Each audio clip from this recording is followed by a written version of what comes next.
This episode is sponsored by Transcend, a veteran-owned and operated performance optimization company that I introduced recently as a sponsor on this show. Well, since then, I have actually been using my products and I've had incredible success. There was initial blood work that was extremely detailed, and based on that, they offered supplementation. So I began taking DHEA, BPC 157 for inflammation, based on the fact that I've been a stuntman, a martial artist, and a firefighter my whole life. Lots of aches and pains.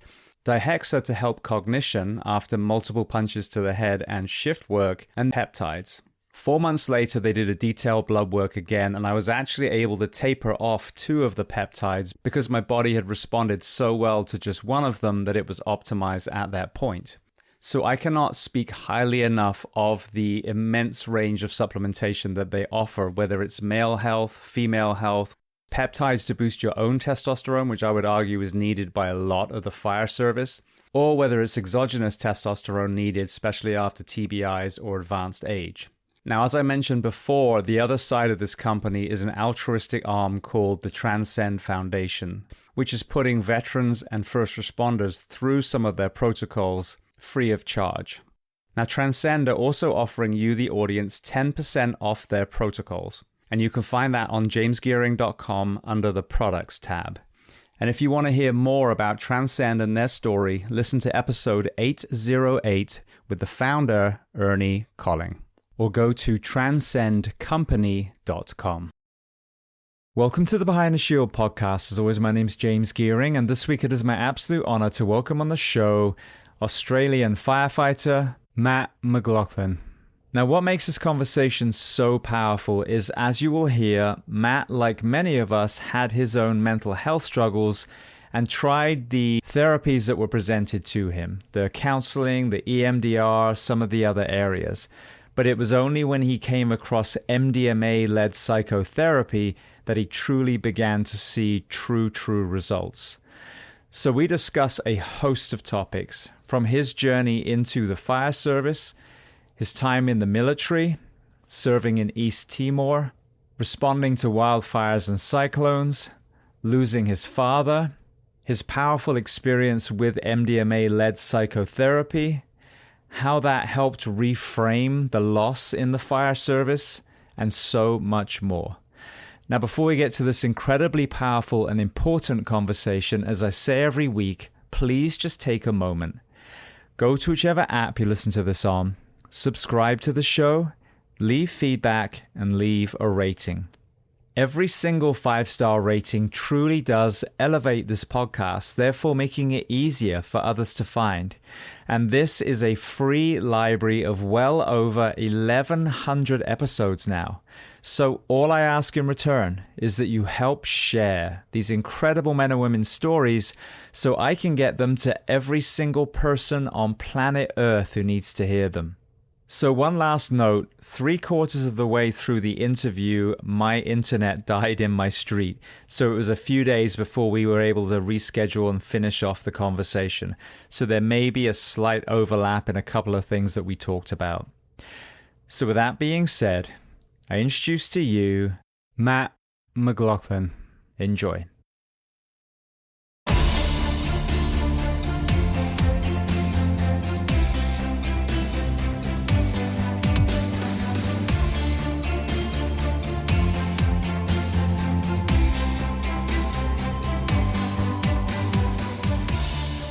Well, Matt, I want to start by saying thank you so much for coming on the Behind the Shield podcast. It is 8 a.m. here. It is 8 p.m. in Perth, Australia. So thank you for staying up a little bit longer to have this conversation today.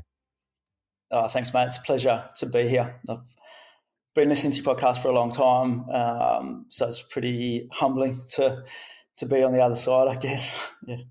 Well, what you're about to tell us, though, is amazing. And I think especially coming from, that side of the world, I haven't had a huge amount of guests from, I don't think I've had one from New Zealand. I think that's it. So, and then, a few people from Australia, but this is a global message that we're going to be talking about. And what you're able to do in Australia is very unique compared to a lot of parts of the world. So I'm excited for this.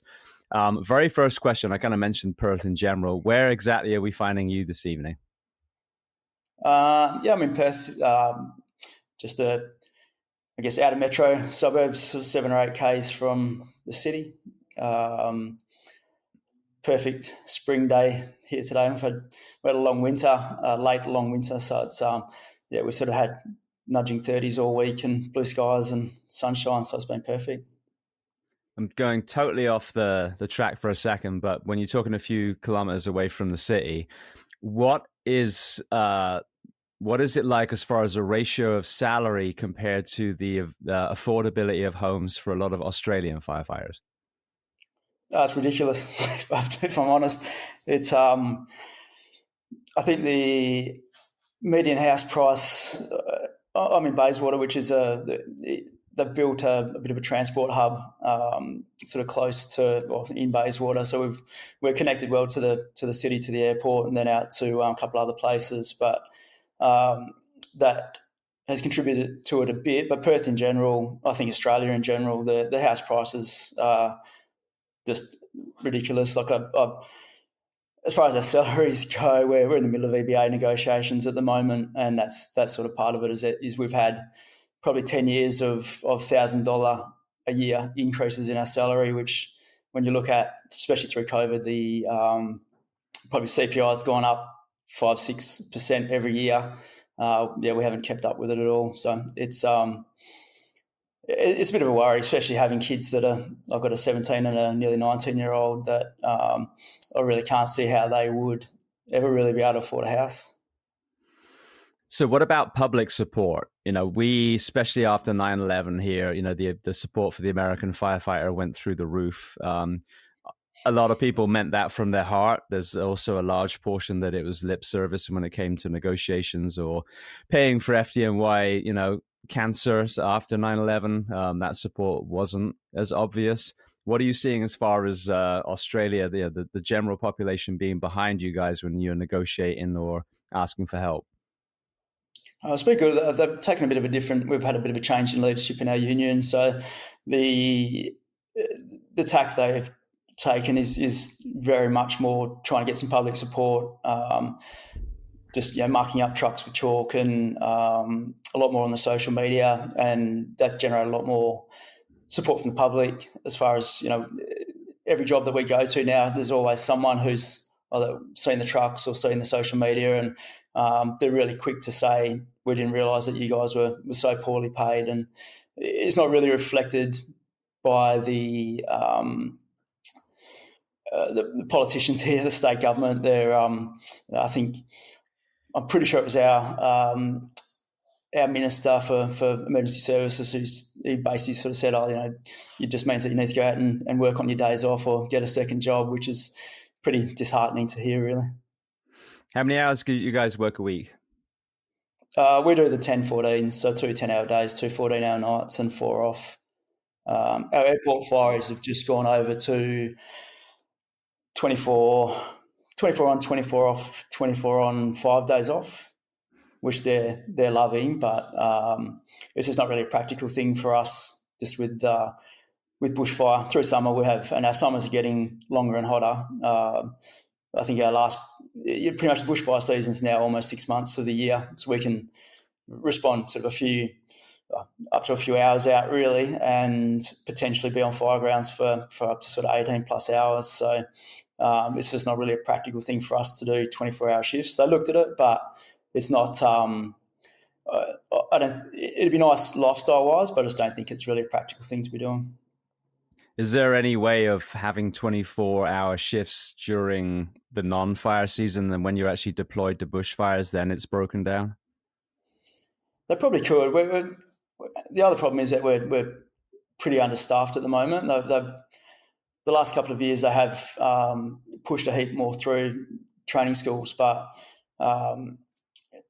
really since COVID there hasn't been enough staff to cover what we need to cover. So they potentially could. They did look at one stage, I think, at adding an afternoon shift, so they would just sort of work from 2, because most of our bushfires they start after lunch and they cross over the shift changeover. So it may be something that could work, but I don't mind the 10-14s. It's just it's more if you get you get hammered for the 2 nights, or there is that requirement to do the overtime, it can wear you down a bit.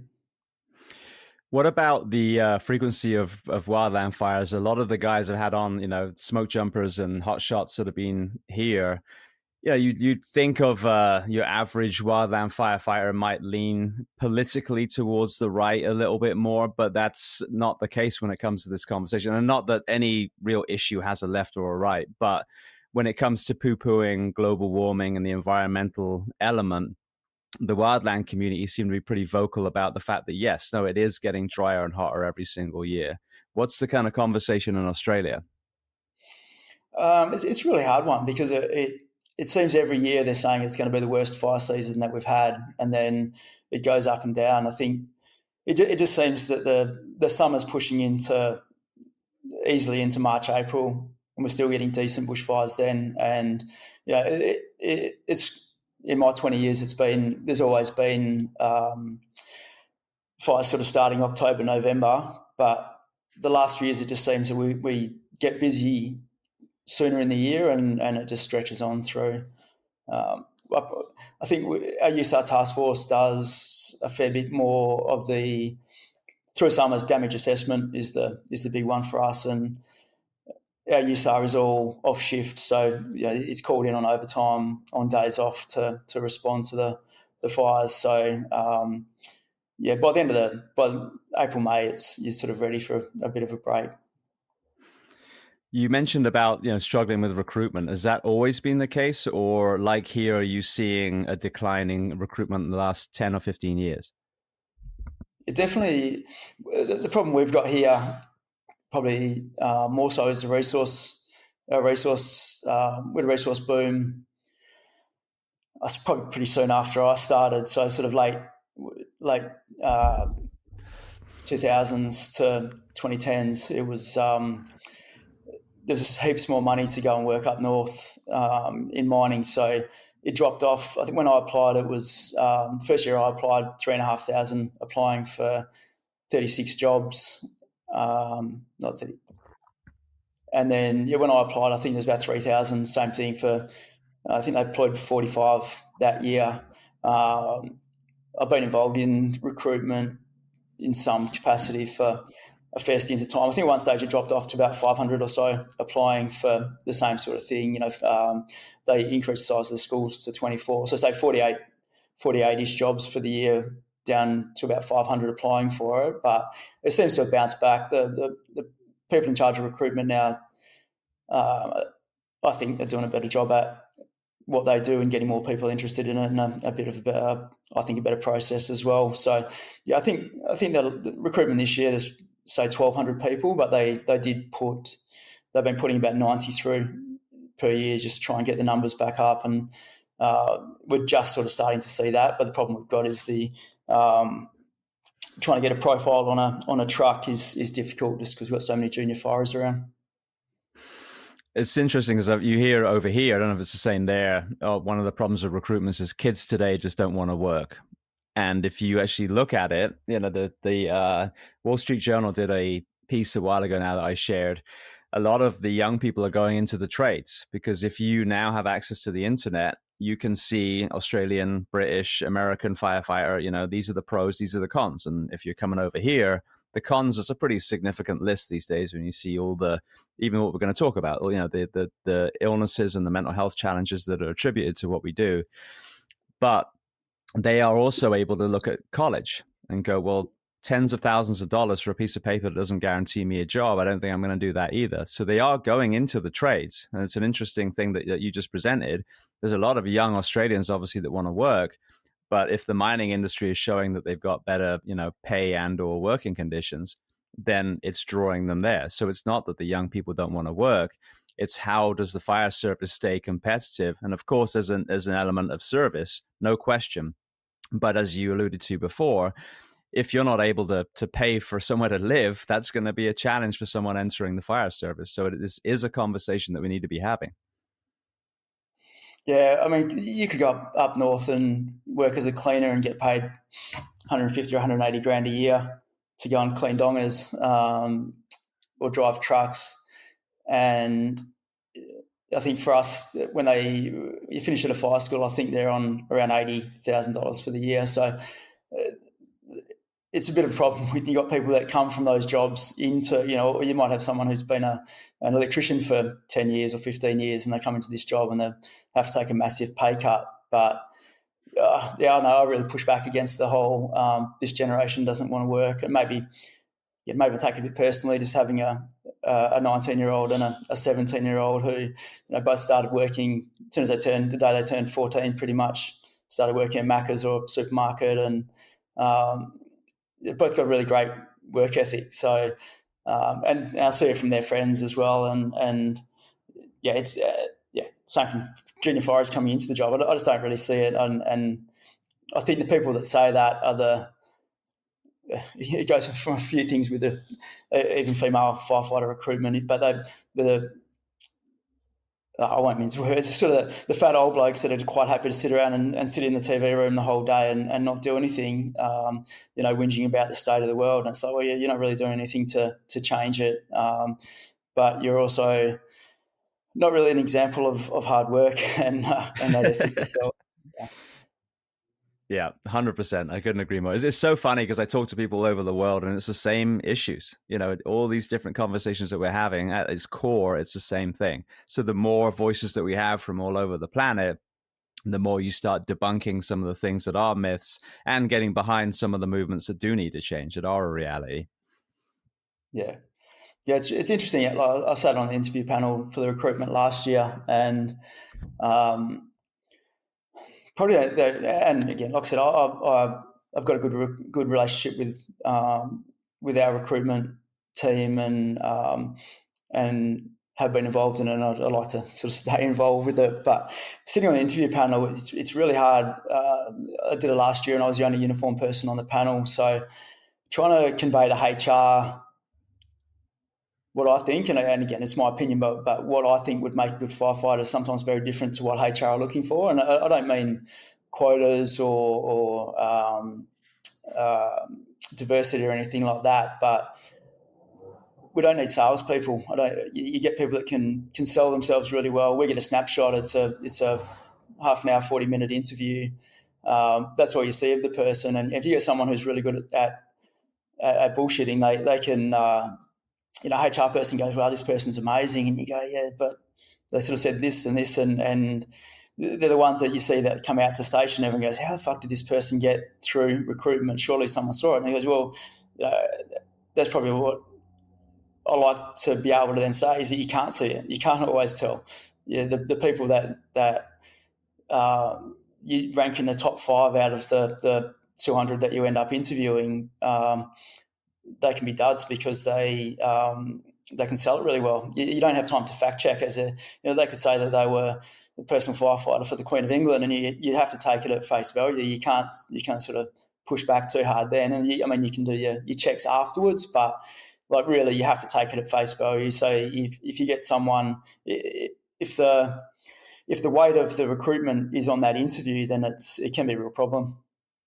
Yeah, no, that's absolutely. I never even thought about that before. As far as some people just have silver tongues. It is what it is, and I think this is what usually you can see the true desire from someone. When you're answering, why do you want to be a firefighter? And it's funny because people say, oh, don't say I want to help people, but it is why you want to be a firefighter. But elaborate, explain to me, give me stories.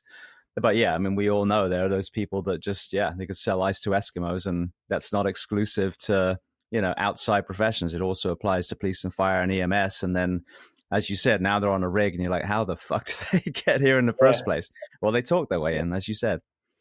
Yeah. And also, they went away. It was, I sat on an interview panel in 2011, and I just the questions they asked were kind of, what do you know about the role of the firefighter and a day in the life of a firefighter, basically. And then, and why do you want to do the job? They sort of went away from that. And again, I think they really sort of went towards questions that allowed the salesman to get in. But they have gone back to it, and I really like the questions that they've had the last couple of years. I really liked, and they've gone back to having a few more information nights. So the amazing how many people.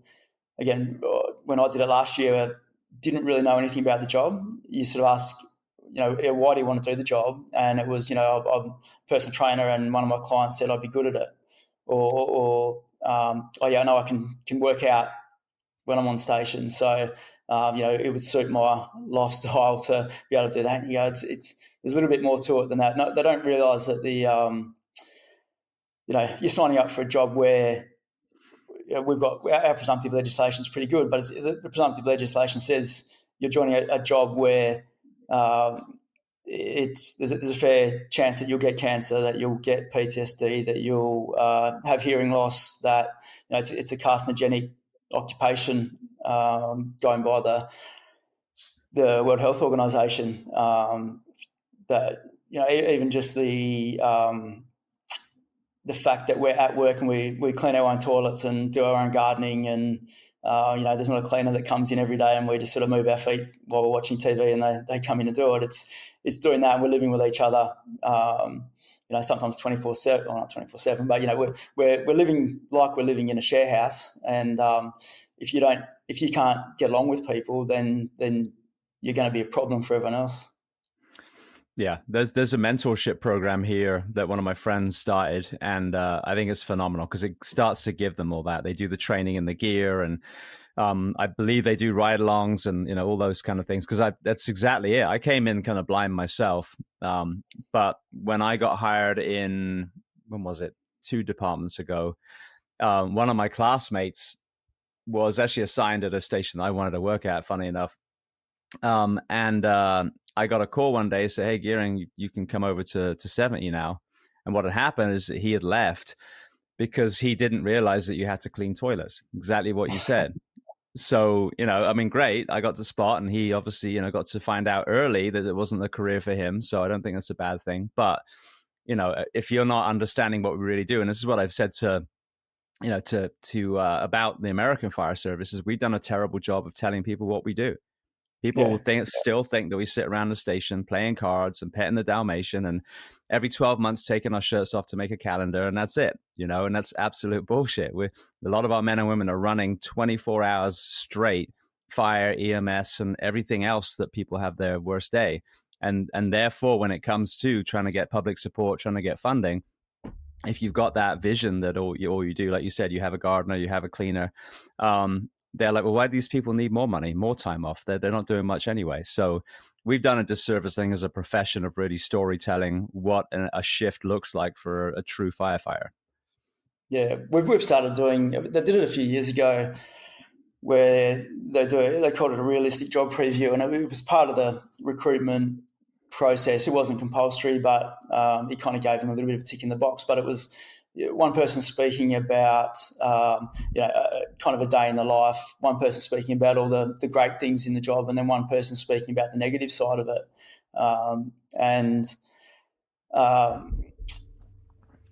I had a few people. I did a bunch of them one year, and had a few people after each time come up and just sort of say, I don't think this is for me. I didn't realise that you actually go to traffic accidents. So they sort of just think it's all about firefighting and like you said, calendars and working out. And when you realise that it's there's a lot more to it, then I think it's a good way of probably preparing people for the process going through. The one we had was a guy, and from all reports, a great guy, would have been a great firey, but due to religious reasons, didn't work Saturdays. So he got through a school, and then when he got posted, it was he just said, no, I can't work Saturdays, and I thought I'd better to sort of just take Saturdays off or something like that. And so, I think the more information we can get out to people before they put their hand up for it, the better. Yeah, I agree completely. All right, well, we kind of jumped the gun a little bit, but that was an interesting rabbit hole to jump down, so thank you. So let's start at the very beginning of your timeline then. So tell me where you were born, and tell me a little bit about your family dynamic, what your parents did, how many siblings. It's weird hearing that when you're asking me it. It's not when I listen to it. I was born here in Perth, probably 3 or 4 kilometres from where I'm living now. So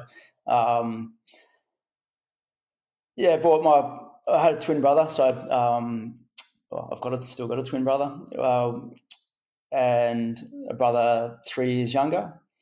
My parents, we just had a very normal childhood. So my dad they both worked for the government early on. They met working for a government department.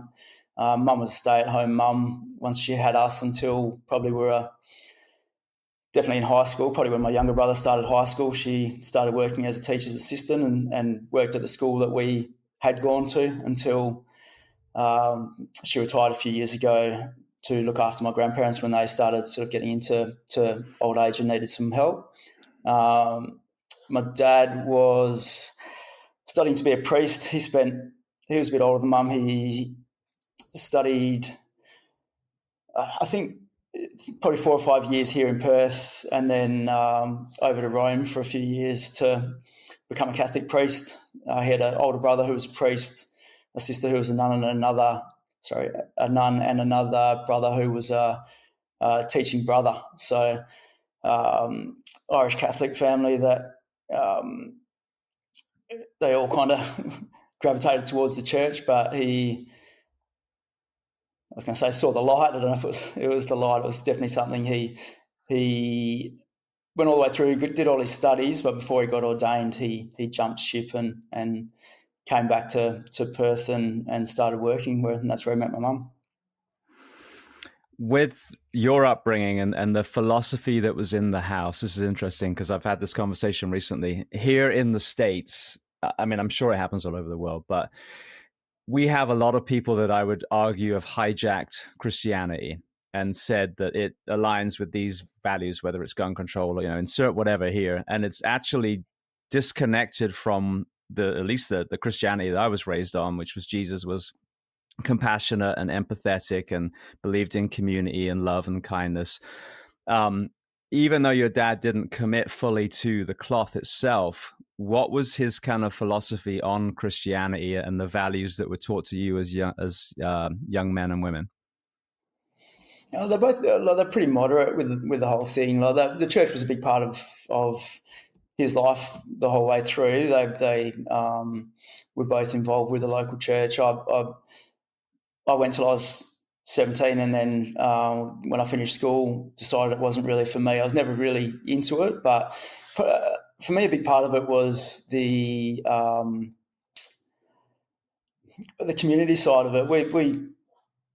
My parents they're really social, so we had a big group of friends. I mean, they had their own friends that they're still my mum's still friends with to this day. But once we started school, probably 5 or 6 families that we probably most weeks would go after school to someone's house, and the mums would catch up and the kids would all hang out, and we'd go away a couple of times a year for holidays. So it was really communal, and I think that the church played a little role in that, but it was more, Sundays we'd all go to church and then all go to the beach for a surf. So it was I think that the community side of it, that they didn't go over the top with the moral side of it. Definitely I had the conversation with my partner today just because our daughters, we've got an interview with a high school tomorrow. She starts high school in year after next. So we're going through the interviews, and she's at a public school now, but we are looking at Catholic schools for high school, and just sort of talk about what, if they ask what our view is on the Catholic Church and religion. And I said, we live. I think we live culturally Catholic. Like we're not Catholic. We're both kind of non-believers in that. But I think it's a Jordan Peterson quote. You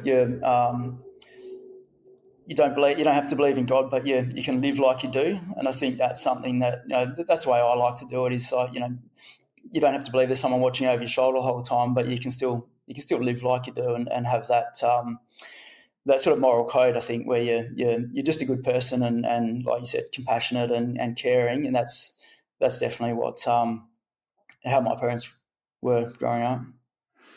It's interesting hearing all these different perspectives of all these different faiths. I've said this on here a few times. I do believe in a God, something bigger than us, and something that we're all connected to. And I see, God in nature. That's kind of my church. But wherever on the planet you found your lineage growing up in, there's some sort of book, religion, ancient wisdom that seems to be telling the same thing. Like, don't be a dick, basically. And Yeah.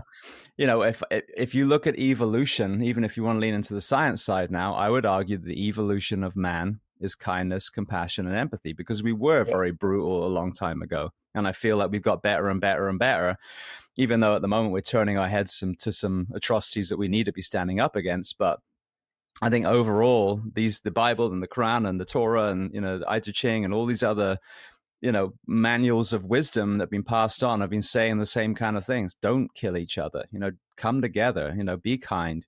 And I think even in the body, there's an intrinsic reward system that when you're a good person, it feels good as well.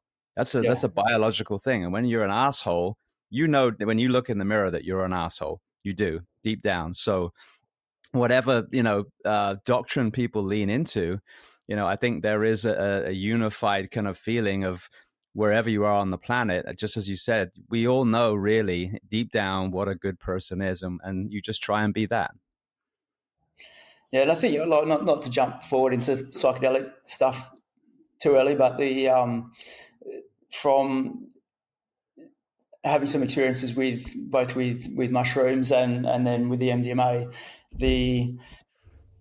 I kind of my thinking is that all these little, if you do the right thing, you do the wrong thing, your body remembers it. It's in there stored somewhere, and when you're on your way out, let's say your life flashes before your eyes. I think what flashes before your eyes is all the good things, all the bad things, and if it's overwhelmingly bad, then that's kind of like a hell for you. You get to watch your greatest hits kind of thing, and same thing if you've had a good life and you've done right by people the whole way through, as you're making that transition into death, then that's what you see. And I think that's if that's happening for you, it makes you feel good, in that moment as well. And I think that's kind of what I see heaven and hell as. But I think I went right off just being more probably scientific and pragmatic. I went right away from religion for a long time, probably to the point where we're almost being anti-theist, where just didn't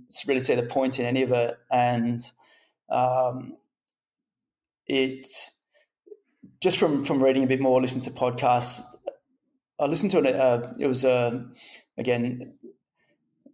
I used to love Jordan Peterson. I think he's kind of lost the plot a little bit, but he did a psychological interpretation of the Old Testament that was amazing. It was just he's sort of basically sort of saying, this is what they've said, and this is kind of what it could mean from a psychological point of view. And then after listening to that, my two older kids were at a Catholic primary school.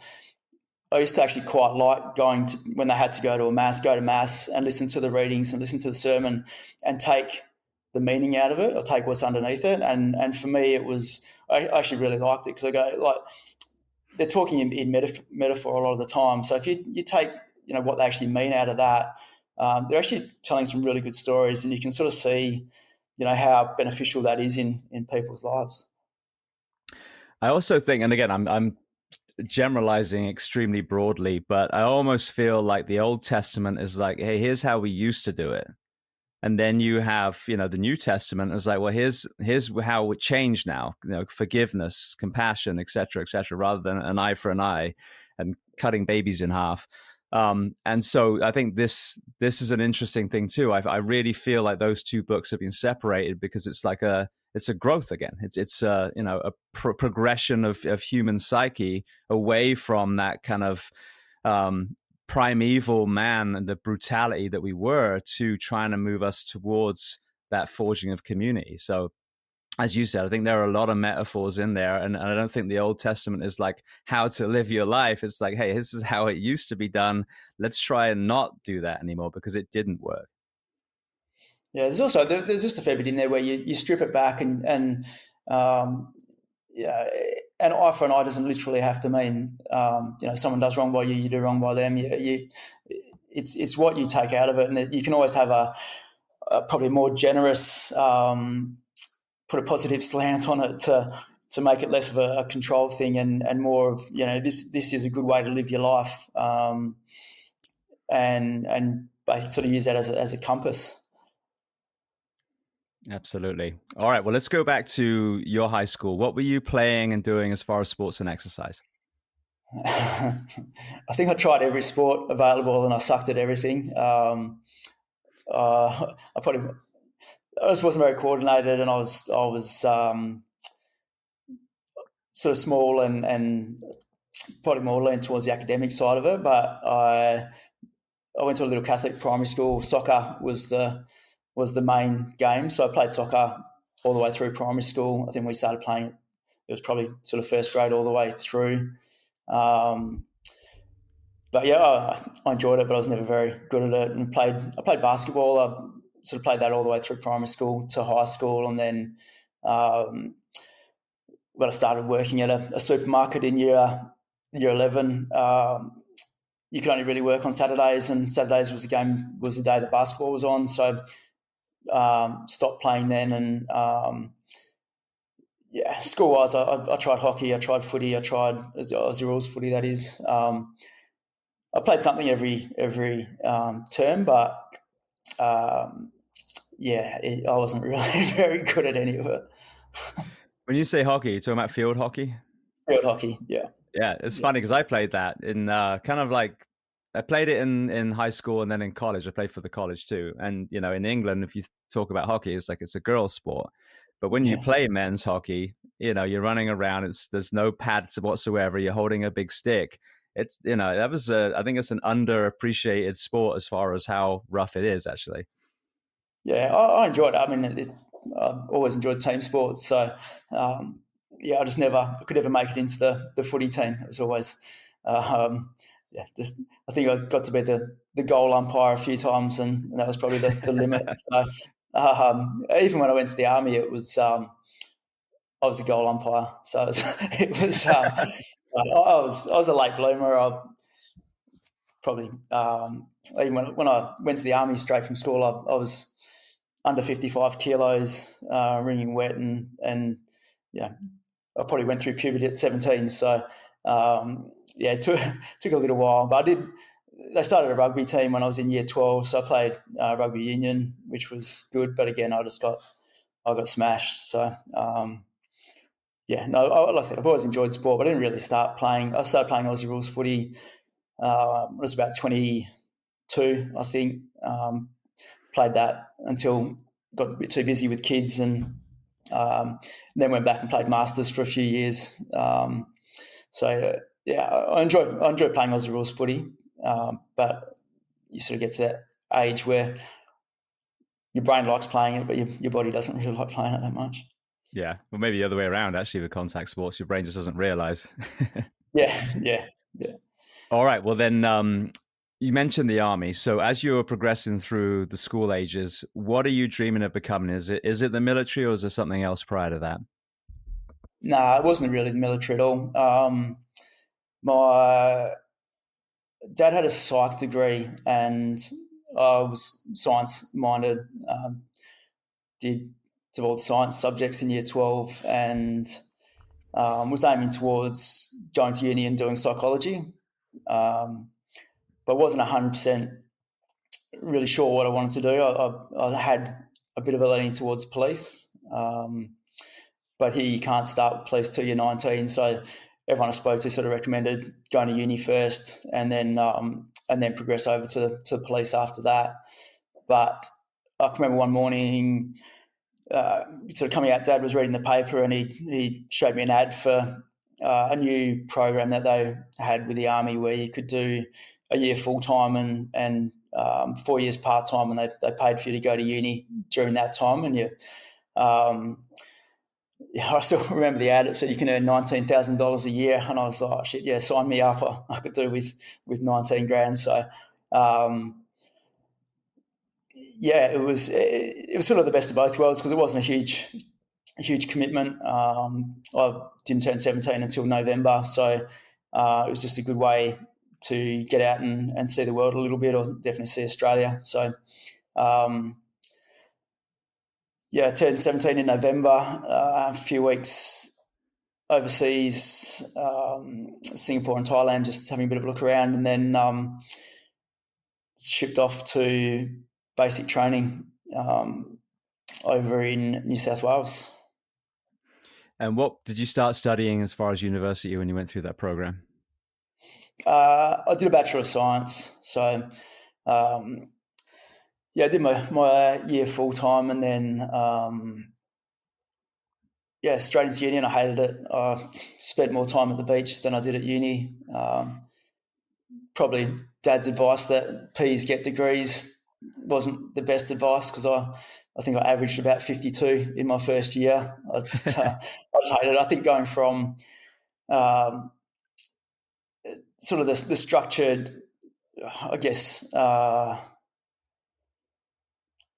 army life to a uni life, I didn't really transition too well.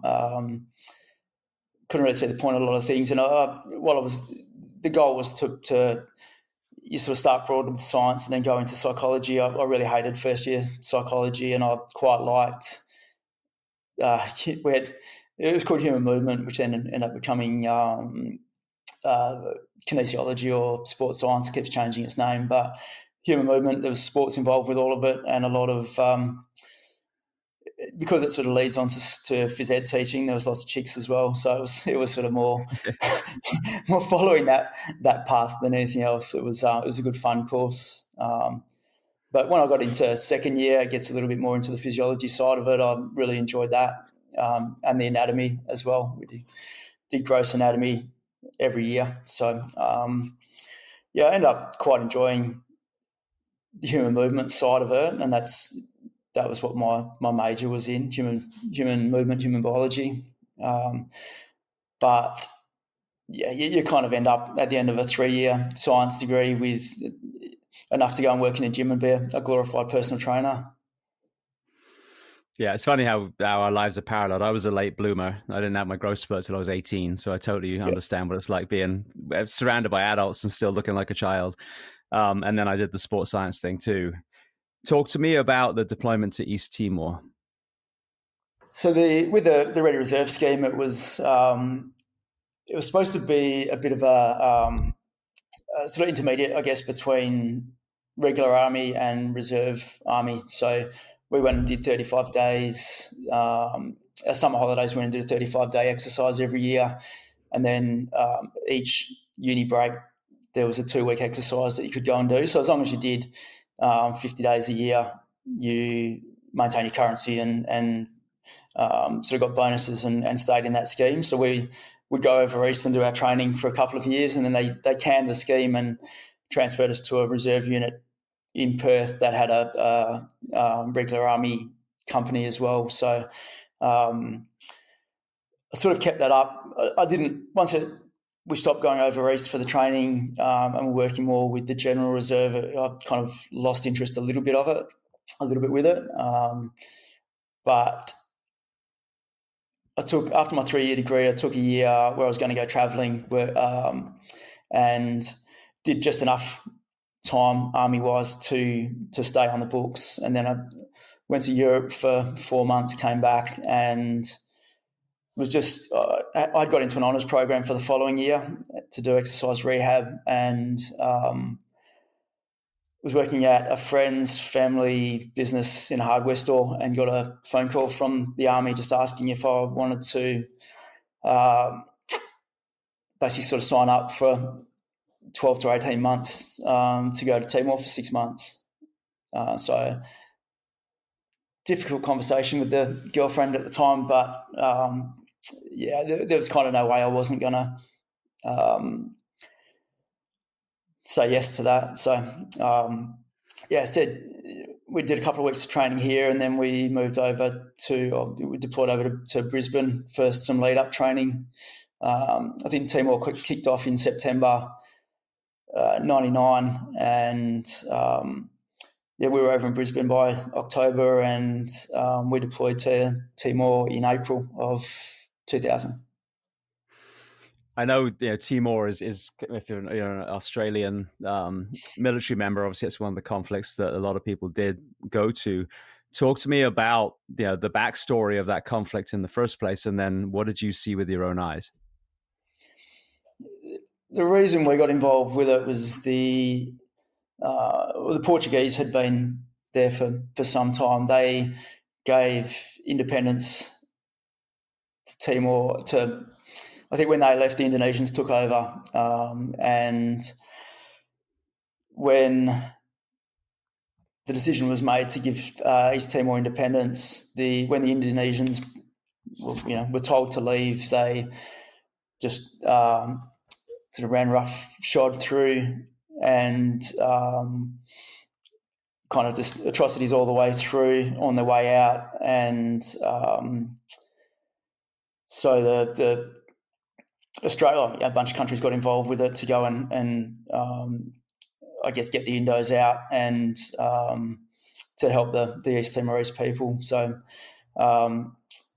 it was just kind of the first proper conflict or proper warlike action that Australia had been involved with for a long time. So a lot of learning from the training that we'd done wasn't really that, we were all based on the Vietnam sort of era training, and so it was all quite different. But when the border of East and West Timor, so West Timor was Indonesia, basically East Timor was independent. The border was a series of rivers, so through the wet season, rivers fill up, the border becomes uncrossable, and everything had sort of simmered down to a degree. So by the time we got over there in April, there hadn't really been anything happening for a bit of time. So I remember the first patrol we went on, which happened to be on Anzac Day. I was a lead scout in my platoon. So your weapons are you've got the states that they can be in is they're loaded, which means it's got a magazine in it. They're at action, which means it's cocked, and then instant means the safety's off. And we were patrolling around at load, and then the lead scouts could be on action, which means that your weapon was cocked, but you're kind of not really ready to do anything with it. Within about a week or two, there started to be a few contacts with, they were calling them militia, but there was sort of no uncertainty around the fact that they were Indonesian army that were coming over and still trying to create havoc around the border regions there. So it escalated pretty quickly to the point where we were able to patrol around it, at instant on at the front of the groups. And we were there for 6 months, and we were I think they were 12-week, so 4 12-week rotations just in different parts of the border. But it's pretty. I enjoyed it. It was just when things started to go to heat up a little bit. It was you're just in a state of constant threat the whole time, which probably by the end of it I'd had enough. I've asked this to many people that have been, deployed to combat, and obviously the op tempo might be different depending on who I'm talking to.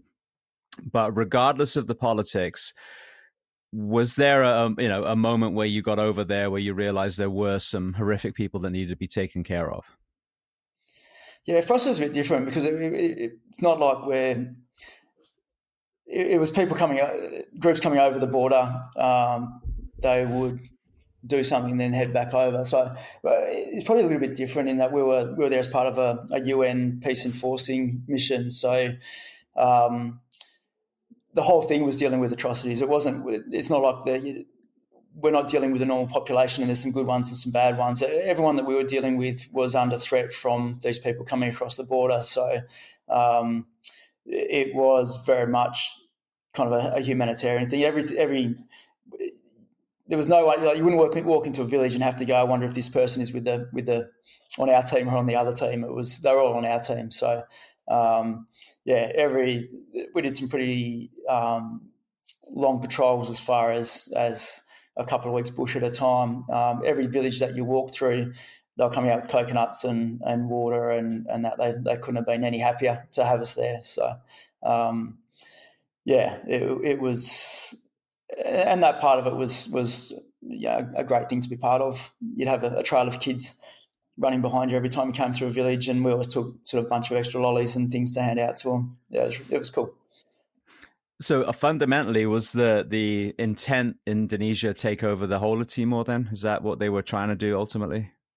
It was more just when they didn't want to leave. They got kicked out. So when they left, they just demolished everything. I think they took it was almost literally every piece of corrugated iron. So they just, burnt places down, destroyed homes, and terrorised the locals on the way out. The intent afterwards was more just to kind of destabilise. I think I don't know if it was officially sanctioned, the guys coming over, but it may have just been groups of Indonesian army guys coming over, and like I said, unsanctioned, just coming over to create a bit of havoc. Yeah, I mean, it's so sad. The last book I just wrote, there's an element of that the Germans did in that story. You know, I mean, you see this, the My Lai massacre by the Americans in Vietnam. I mean, you get these horrendous people that, they're not under the control of whatever military group it is. They just start going off on their own. And I mean, there's nothing to be gained by doing exactly what you said on the retreat. So it makes no sense, and it's disgusting. Yeah, I think that was definitely the case. I just know from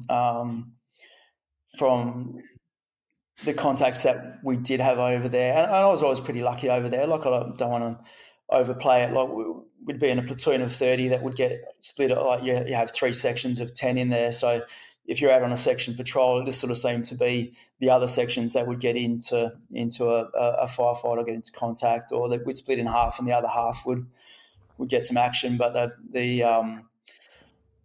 at one time they just kind of got lucky where they pulled out. You're walking along a river or a creek line, pulled over for lunch, and then happened to see a couple of guys coming down the river, and they contacted them and ended up killing the 2 guys. And like I said, at the time, they were being treated as militia, but when they once they got into contact, the way that they were operating was very much that they were well trained and knew what they were doing. And then I think there was a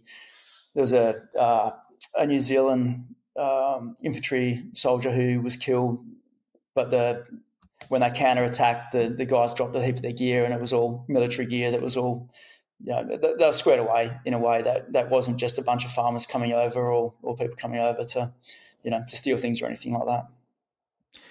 So how did that ultimately lead you into testing for the fire service? So when I got finished with the army, I still had my place in to do my honours. So I did honours in exercise rehab, and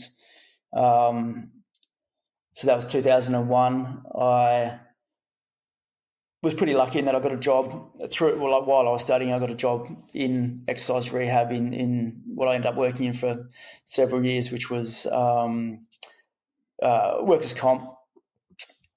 So exercise rehab for workers' comp claims. So I started working that pretty early in my honours year, and I knew that I didn't love it. Like, it was a good job as far as the exercise rehab went. It was probably better paid, better conditions, and heaps of work around, but I didn't love it.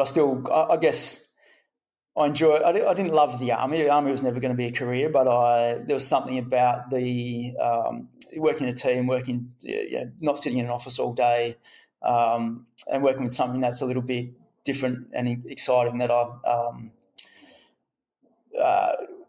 was missing, and I knew that it kind of wouldn't work from staying in an exercise rehab or something like that. So I still had police as an ambition early on, but I think when I finished my first year of uni, like I said, I hated it. Was looking at police. I spoke to one of the dads at the school my mum was working at, who was in the TRG, like the special ops police here, who said, no, go and finish your degree and then look at police. And then in the meantime, my twin brother joined WA Police, and I didn't want to do the same thing as him. That was sort of enough for me to go, no, I probably need something different. Through my honours year, I then applied for a bunch of different jobs.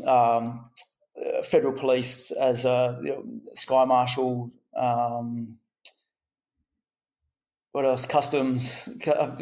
When I heard you on a podcast sort of mention that you'd mentioned drugs in an interview, and that was what sunk me in a job for Customs, where it was a full day of psychometric testing, and I had ticked a few of the boxes honestly, and a few probably not quite as honest. And when they are sitting across from them in an interview, and they sort of said, they waited till the end of the interview, and then they said, we just got a couple of questions about your testing. You said that you had used cannabis, but you hadn't used any other drugs in one part of the test, and then there's another part where you said you have used other recreational drugs. And my wheels spun for a little bit, and I tried to come up with a decent, when I was at uni, I tried a few of these things, and but it was only once or twice, but that was enough to rule that out.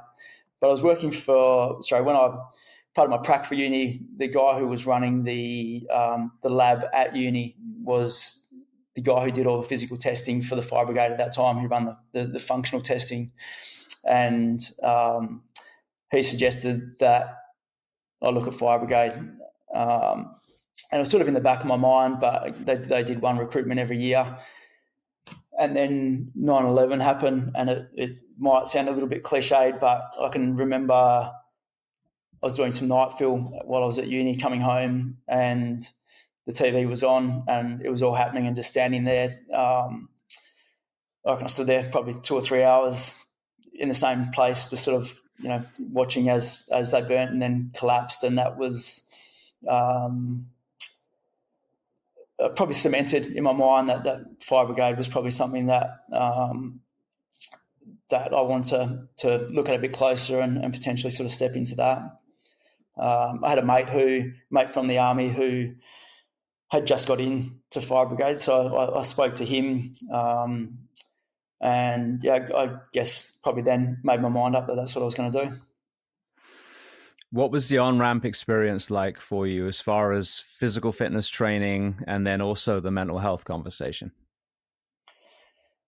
Mental health conversation was non-existent. I think as I was 25, I think when I started applying, it just wasn't really a factor at all in any of it. The physical side of it, I was working in gyms, and I'd worked in gyms since I finished my undergrad degree. I started doing some personal training and working in gyms, so I was pretty fit. The only problem I had was I had reasonably high blood pressure. I think the job that I was doing was pretty stressful. It was 60 or 70 hours a week of long hours, and amazingly, as soon as I started in the training school, my blood pressure went down to perfect. So it was obvious that was the reason for that.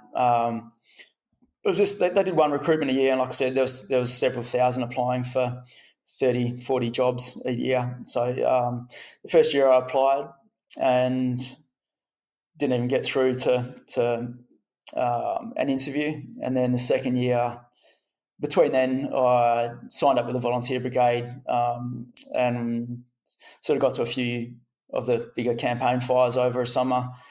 So I was probably a bit better equipped to then apply the second time. And it's just weird. I think people sort of think that you have 3,000 people applying for 36 jobs, that it's the best of the best to get through, or you have to be, really fit or really switched on or whatever it is to get through. But you look at my school, you look at any of the schools you get through, it's just such a big range of people that you just line up the holes, and you're lucky enough to be able to slide through. And so the process itself was long, and I think I applied. I think it was sort of February or so they called for applications. So I applied February of 2004, and then I missed out on the first school, which was running from July or so, and then it was April the following year that they said we'll find out by a Friday. And I can just remember I was working at a gym, and it got ticked over 4 o'clock, and I thought, that's it. This was the day that they're contacting us. It's obviously not happening this year, so it's another full, a year to 18 months to wait again. And I went and laid outside in a park, just feeling sorry for myself, watching the clouds go over, and then the phone rang and got offered a spot, sort of starting in 3 weeks, which is the way that they do it for some reason. You wait 18 months to then get 3 weeks' notice to go and start. But so then April 2005 started in the training school here. So walk me through some of the, what we call a career call, some of the ones, whether it was a beautifully powerful call or whether it was something that maybe contributed to some of the struggles later on. When I started at a metro station, so 35 k's from the city on the rural urban interface, but we had a bunch of highways around, so there was a heap of high speed, high impact traffic accidents, and it was low socioeconomic area as well, so a bunch of house fires. But I was a bit of a black cloud my first few years in the job. Just sort of seemed, after 2 years at that station, I went to the city and was relieving out of the city, so floated around a little bit. Just seemed wherever I went, we ended up with the shit mix of jobs. Probably one that sticks out was called to ended up being a triple fatality, but it was a car full of teenagers that had way too fast over a bit of a rise where I think the kids go fast over that, so you get that little bit of a feeling of losing control, but they're straight into a tree.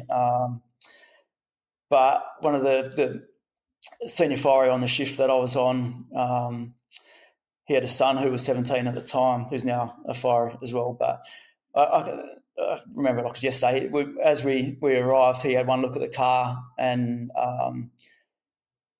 he thought it was the same sort of. It was a little BMW 3 Series, same sort of car that one of his son's mates had, and he went straight to the car, had a look in the back, and just turned away, took a few steps, and started throwing up. And he said, "I think Luke's in the back," and the kid, one of the kids in the back, had the same jacket that his son had on to go out that night. It ended up not being him, but it was when we got there. There was one deceased in the car out of 5, and I remember talking to and I was only probably three years into the job at this stage. Talking to the driver, it was a young bloke. He doing the usual, I'm really sorry, didn't mean to do all this sort of thing. And just I kind of turning back to him to say something, and then next minute he died straight there in front of us. And then start working on the next person, and it was kind of the same thing. So it was just it ended up 3 of them died, and it was just like the car was fully wrapped around a tree, so it was just kind of just sort of kids everywhere. But the thing is that stuck with me from that one was the reaction of this other guy, and I've spoken to him since, and it's been one that's for him it was one that kind of never left him as well. Like I said, it's just I had a run of jobs. Another one, I probably it's probably leading into when my my mental health started to go down a little bit. But I had a fire where a couple of kids had burnt in a house. They died in a house fire.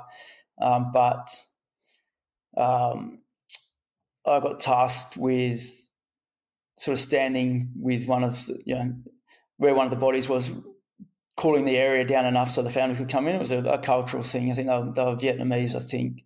But the family then needed to see the body to, as part of their process. And again, at the time, it was kind of, that's why it wasn't too bad. It was easy. Like I said, I did 4 years of anatomy at uni, so we were doing wet labs the whole time, so cadavers and body parts and things. So that side of the job hadn't really worried me too much to that point, but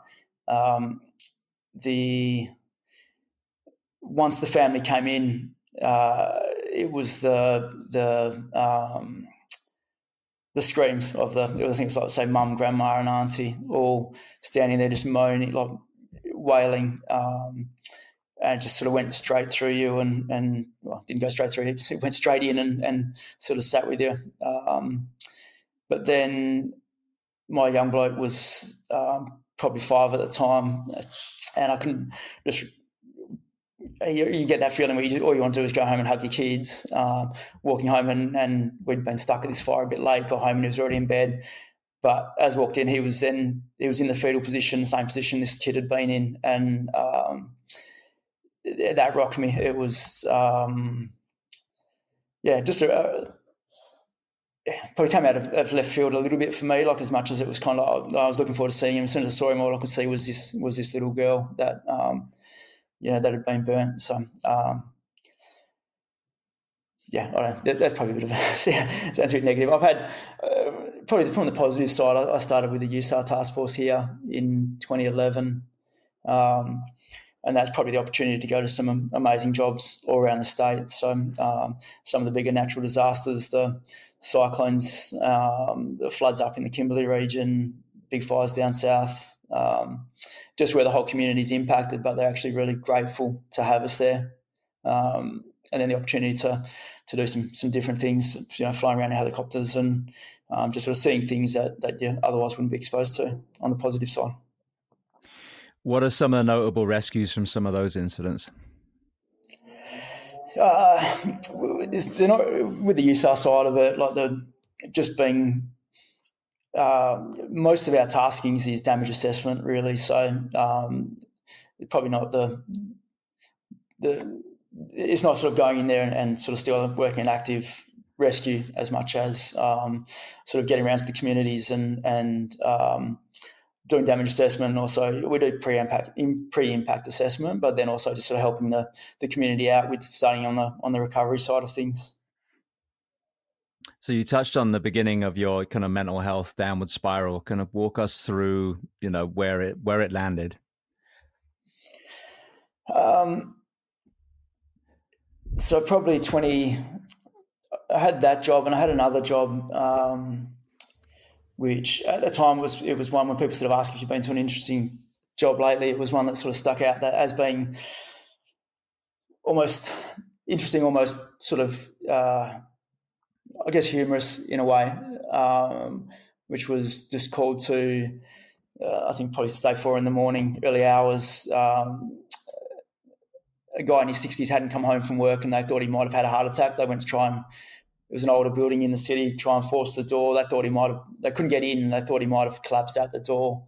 So we forced the door. The guy's son was with us, and as we walked through, I was in the front with the son. He was showing us where his dad's work was, or his workstation was, and he had death by misadventure, autoerotic asphyxiation type thing walking in. But as we saw him, the son, it sounded like he'd been punched in the gut, like just sort of made this noise, all the wind being knocked out of him. We didn't hang around too long. He was obviously, he'd obviously died, so we left, and it sort of was one of those ones where, that was a bit weird. It was, again, sort of interesting. But then probably within about 2 or 3 weeks, and again, it didn't sort of affect me straight away, but within 2 or 3 weeks, I was still working in gyms on my days off. I remember walking into a gym, and as I walked in, I've seen someone dead hanging on the wall, and I had to take a little bit of time to sort of shake it off and go, no, it's actually just it was a bathrobe or a towel that was hanging on a hook in the gym change rooms. And that happened to me 2 or 3 times. And then I kind of realised that's what a flashback was, not having had any real experience with it. At the time I was going through I'd been married for a few years, and that wasn't going too well. Had 2 young kids at home. and just found myself a number of times sort of out the back, sort of sitting under the kids' cubby house crying and not really knowing what was going on. I thought I was just depressed, so I went and saw a psychologist through the EAP, and didn't take her very long. She just sort of said, "No, I don't think you're depressed. I think you got PTSD," which I didn't really think I did at the time, but she sort of explained it and just said, "Oh, would you be open to a thing called EMDR?" Which it was 2010, 2011 by the time I saw her for that. Obviously, I hadn't heard about it. It wasn't really well known then, but you've spoken to it. I've heard a few of your guests speak about it as well. But you're just sitting there and she's waving her fingers in front of your eyes. You're watching the fingers go side to side, and she got me just to think about the job from start to finish. We went with the guy who'd hung himself first. Just think about and the beauty was I didn't have to tell her anything or go into any details with it. It was just sort of, start thinking through it from when you got the call at the station to when you arrived. And as I was doing that, it something just sort of clicks, and then next minute you're actually there feeling it again, and you're getting all these emotions come through, and you go into a real fight or flight state. And then she goes, "Cool, let's go. Let's stop there, go back," and you do that again. And you basically sort of go through that so you can go through the whole job, and she's not noticing any reaction or any arousal in you. And then we did a session of that. I went back a couple of days later. We did another session. We worked through that, and we worked through the other incident with the little girl. That's another one that was giving me flashbacks. And within a couple of sessions, I was pretty much fixed. I had no more. I felt really good, and the flashbacks and the those PTSD symptoms had all kind of stopped. So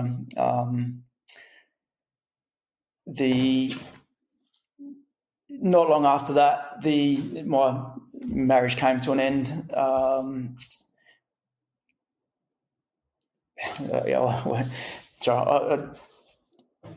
won't go into too much about that, but it basically wasn't my idea. I kind of tried to do everything I could to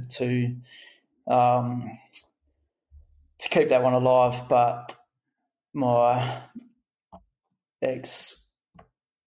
opinion is my opinion and the opinion of professionals at the time was some undiagnosed mental health issues at the time. So it was pretty rough, I guess, 12 months leading up to that. Through that time, when we had tried to do some couples counselling, I think we did 3 sessions, and the counsellor just sort of said to her, "You need to go and see your own psych and figure out what's going on for you, because this isn't going to go anywhere until you've dealt with whatever you need to deal with." But she didn't want to. She wanted to move on and started a different life, a different way. So I started seeing at the same time. Probably after 6 months, I went back and saw the counsellor by myself and just said, "I can't get her to re-engage with anything. She wants to move on." And so the counsellor said, "I'll go back and see your psych that you did the EMDR with." So I started seeing her weekly. That was sort of back at the time when we got more than 6 sessions a year with a psych. I could stretch it to I saw her weekly, fortnightly for almost 6 months, to the point when we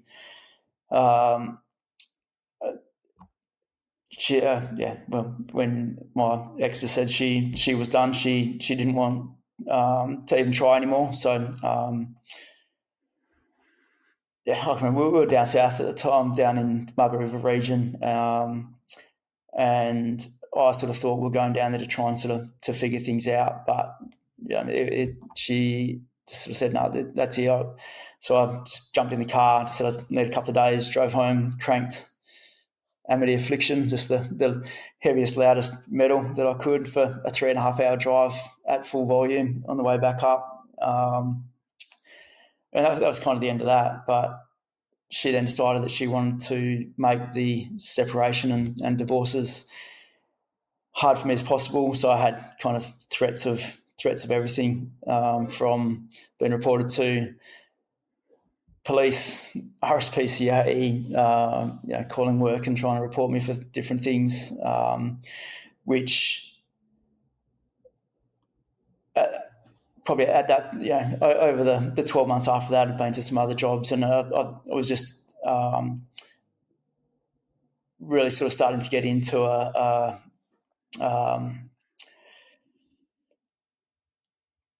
I don't know, just feeling really hopeless. Like I couldn't see any way out. There was threats to take the kids, and I'd been really heavily involved with, I had 2 great little kids at the time, and all I could see was all these tricks and traps to try and take them off me and see them being taken away. So, but at the same time, I then started seeing my partner now, and that was a bit of a lifesaver, really. I can still remember my parents saying, I don't know what you would do without Em, because I was just being attacked at all sides. So she's probably one of the reasons why I got through that period.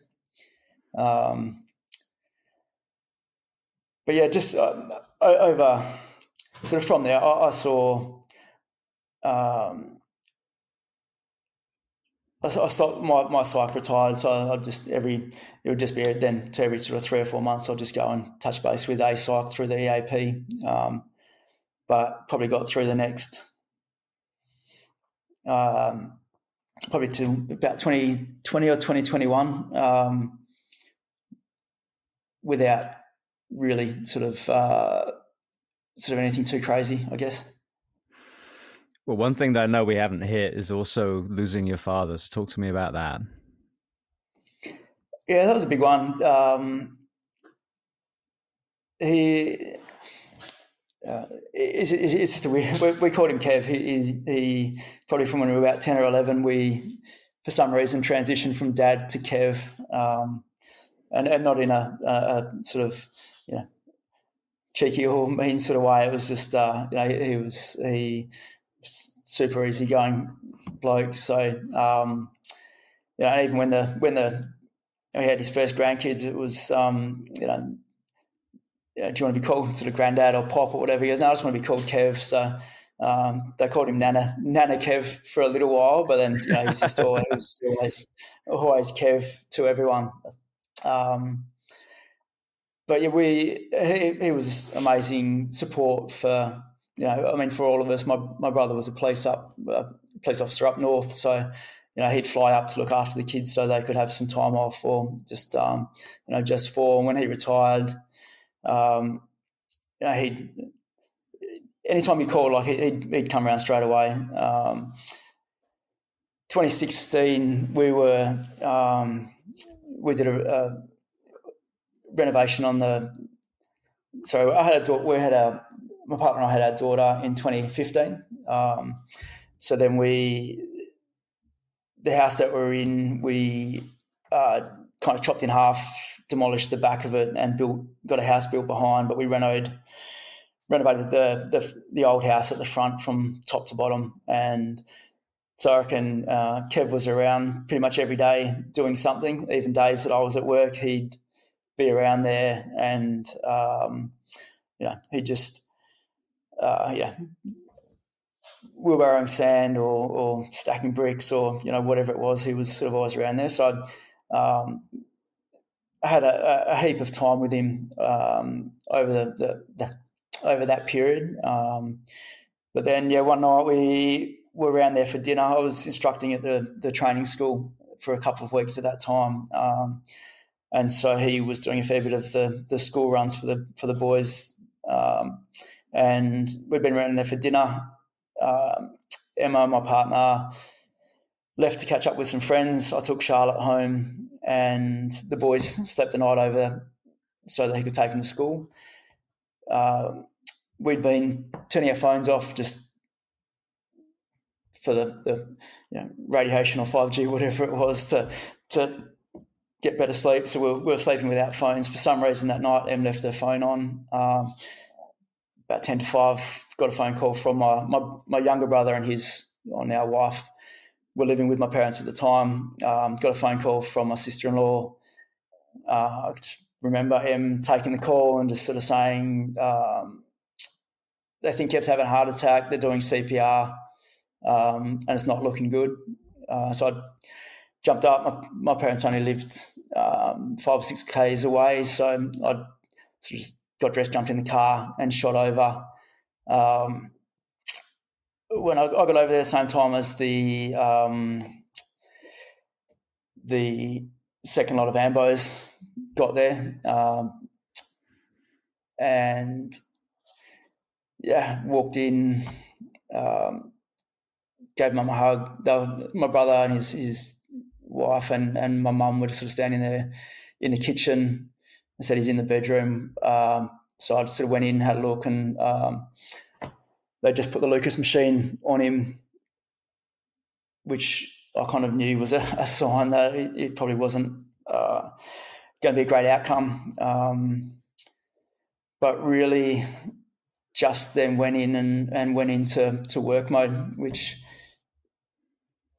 was at the time sort of felt like the right thing to do, was to sort of block out any emotion or don't treat it like it's Kev. It was more just, it's let's look after mum, let's look after my mum. And my brother had done CPR for 10 minutes or so until the ambos had got there. So it was just look after them mode, touch base with the ambos every now and again just to see what was going on. But I think it was probably more for as much for optics as anything, but they popped him in the ambulance, kept the Lucas machine on him. I drove with mum to the hospital behind the ambulance and just kind of kept asking why they weren't driving lights and sirens on the way. And I think, kind of as hard as it was, I think I did say, look, it probably means that it's not going to be a great outcome. You got to hospital, we just got put in our own little waiting room, and then maybe after an hour, a nurse came in and just said, they're going to stop working on him soon. Nothing's working. Do we want to go in and see him or see what's going on? And I said to mum, I said, don't. There's probably nothing to gain from that. But the nurse talked her into it, which I was a bit pissed off at the time, but we went through, and he was in a resus area. But mum took one look and then turned and said, "No, I don't want to go in there." So they stopped working, popped him in a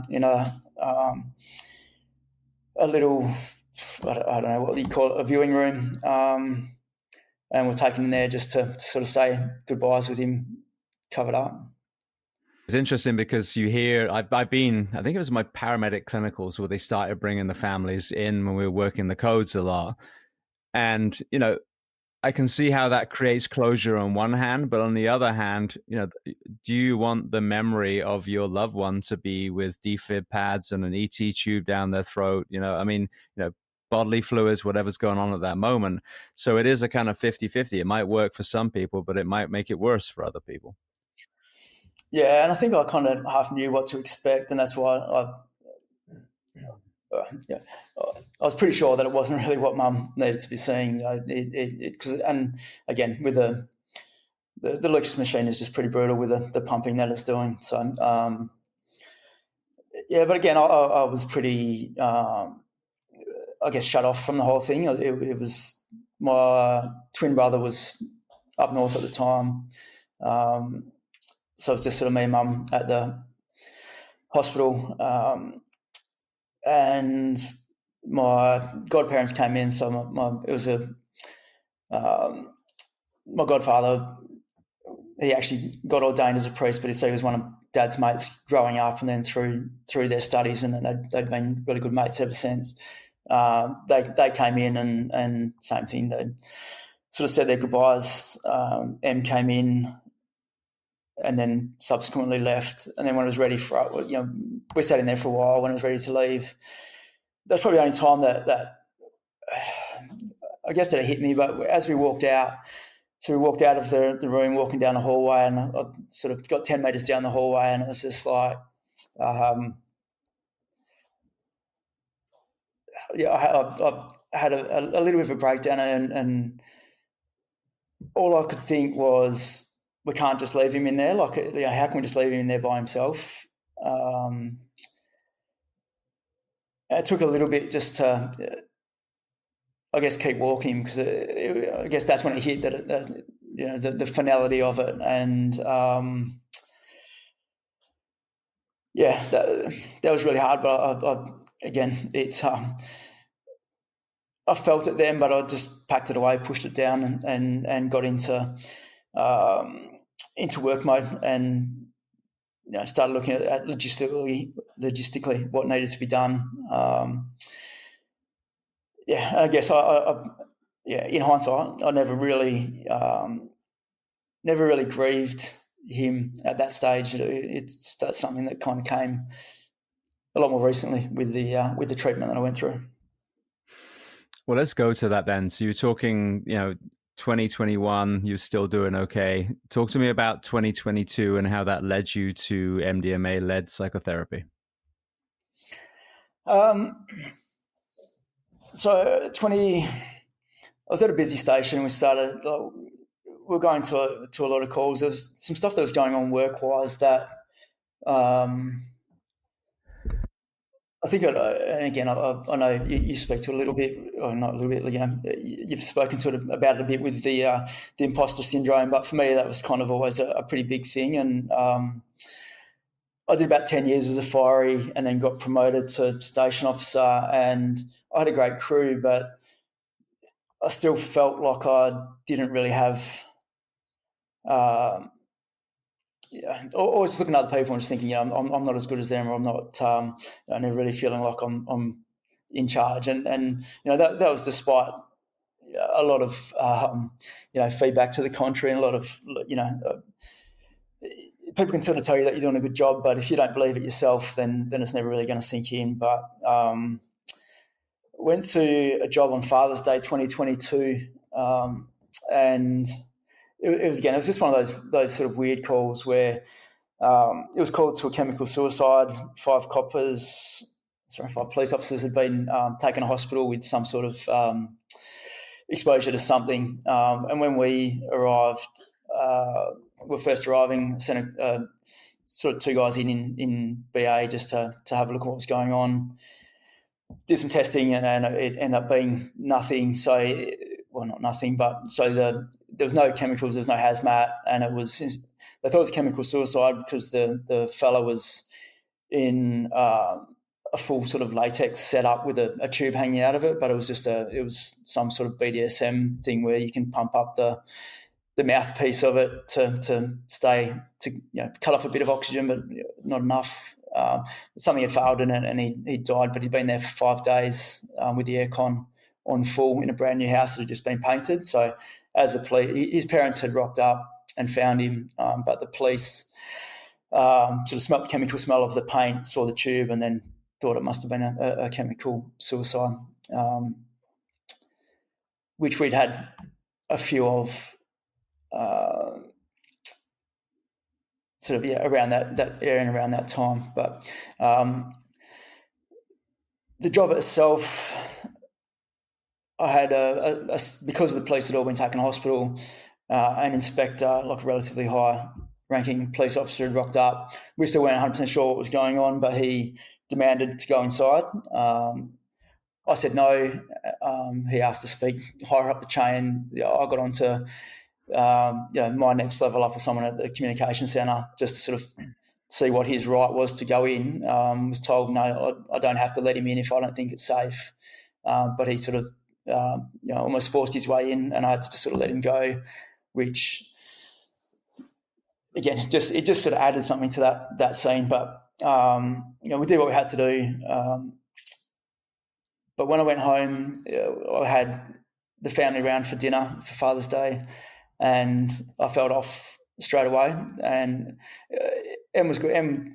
My partner worked for the department for 12 or 13 years, and she's just started back there last week. So she sort of knew sort of enough about it for me to come in and just say, look, I'm just not really feeling it tonight. I can't. Father's Day is kind of hard enough for me anyway, but so I had a shitty job, and I'm just not really feeling it. And so I sort of had a low-key night. But then in the few days afterwards, I started having sort of nightmares, night terrors, and I knew something wasn't quite right. So then I rang one of the EAP providers and just sort of said, I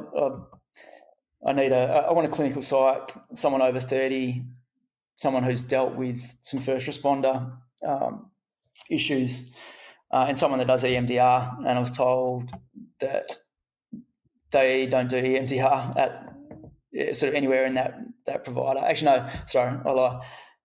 The person I spoke to said, can you just tell me a little bit about what you're going through? And I said, well, you're a psychologist? And she said, oh, no, I'm admin, but I need to get a bit of an idea about what you're going through. And I said, look, I'm not, I'll talk to a psychologist. I'm not prepared to go into that. And then she said, oh, yeah, we don't do EMDR. So I couldn't get in. I then went to one of our other providers. We're pretty limited with who we can see. But I found someone, but it was a 6-week wait to have any treatment.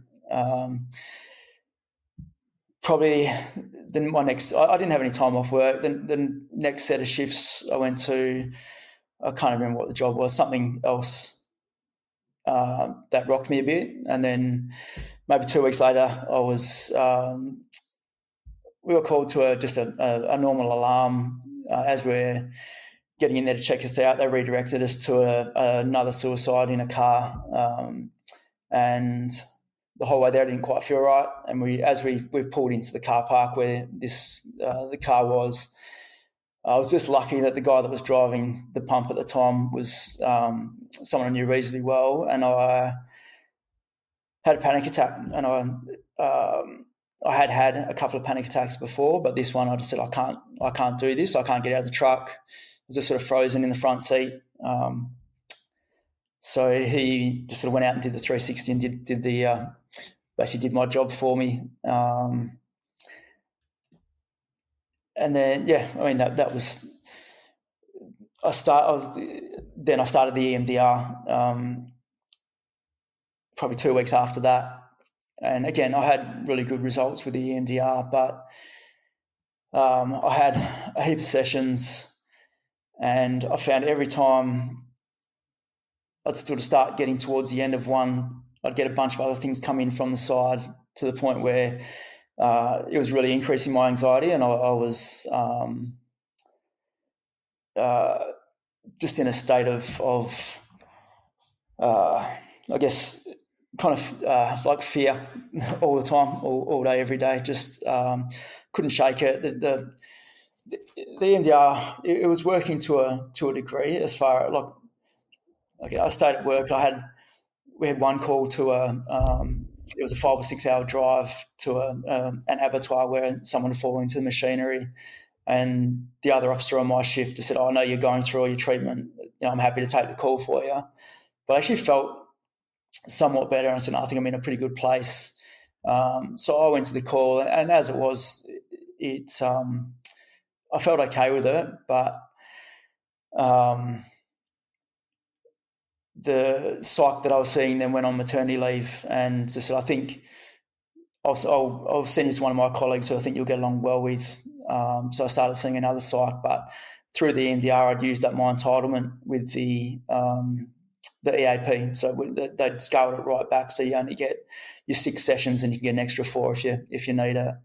So as soon as I started my first session with him, the new psych was the last one that I was entitled to. So he just said, "Look, I don't think we'll be able to get any more sessions." He ended up getting me an extra couple. And then when I went back to our wellness section, I said, "Look, I just need an extra 6 sessions to get me through the year. I want one a month." They said I couldn't have had to go to workers' comp. If I wanted extra sessions, I had to go through workers' comp, which is kind of, to not speak to, I think I've had great support through our workers' comp, when I actually did get the claim in there, and through the MDMA therapy. So they do a good job, but at the time it was just that reliance on having to go through insurance because they're not paying for it that way. But that year, so through 2023, I was seeing this guy probably every 3 weeks, but my symptoms were getting worse. When I first saw him,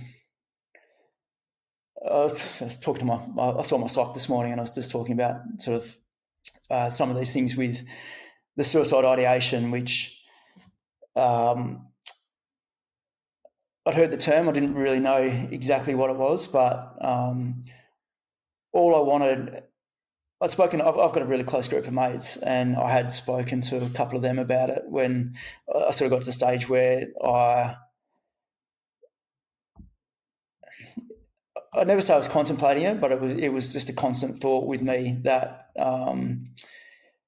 everyone would be better off. I'm just making everyone's life hard. I was much fun to be around with, much fun to be with at home. Still having, I guess, issues with the ex and kids, and just thought with me out of the picture, they can just get on and do their thing. And but also thinking about suicide gave me a massive sense of relief as well. Like if it was kind of, some people turn to booze or drugs or whatever it is. For me, as soon as I thought about doing that, I just got an instant sense of relief, and it sort of then got to that point where it was when I was in a bit of a funk driving, that'd be my thought all the time was I just need to pull the wheel into the next truck that drives past, or into the next tree that I go past. But towards the end of 2023, I went and saw my psych, and it was around Halloween, and every time I was having panic attacks reasonably regularly, but I was having flashbacks constantly. Every time I walked the dog past the car, I'd see a body in the car. I'd see if there was a blanket or a scrap on the road driving, I'd see a body. Like it's amazing how the brain works in that it's not everything in the corner of my eye was a dead person basically. And so when I went and saw my psych, I just said, look, I'm having flashbacks constantly. I'd had a couple of panic attacks at work where a call, as soon as the bells go off at work, I was frozen and I couldn't do anything. Really just had to struggle to go as a truck or get someone else to take the call. And when I told him, he said, I think you need to have some more EMDR. And I said, that's great. Can you do that? And he couldn't do it. And I said, well, if I go back and see someone else for that, can I still keep coming and seeing you? And he said, no, that's not what he does. And I've got to sort of pick and choose I've got to choose one or the other. And it then was a big weight to then try and get him to see someone for the EMDR. And I just felt really abandoned. And yeah, I guess there's a couple of month period where it was it was so frequent that it was really having a massive impact on me emotionally. My emotions were that close to the surface that it really sort of impacted everything. I had started studying psych a few years before. During COVID, I wanted to do something to occupy my brain a little bit. So I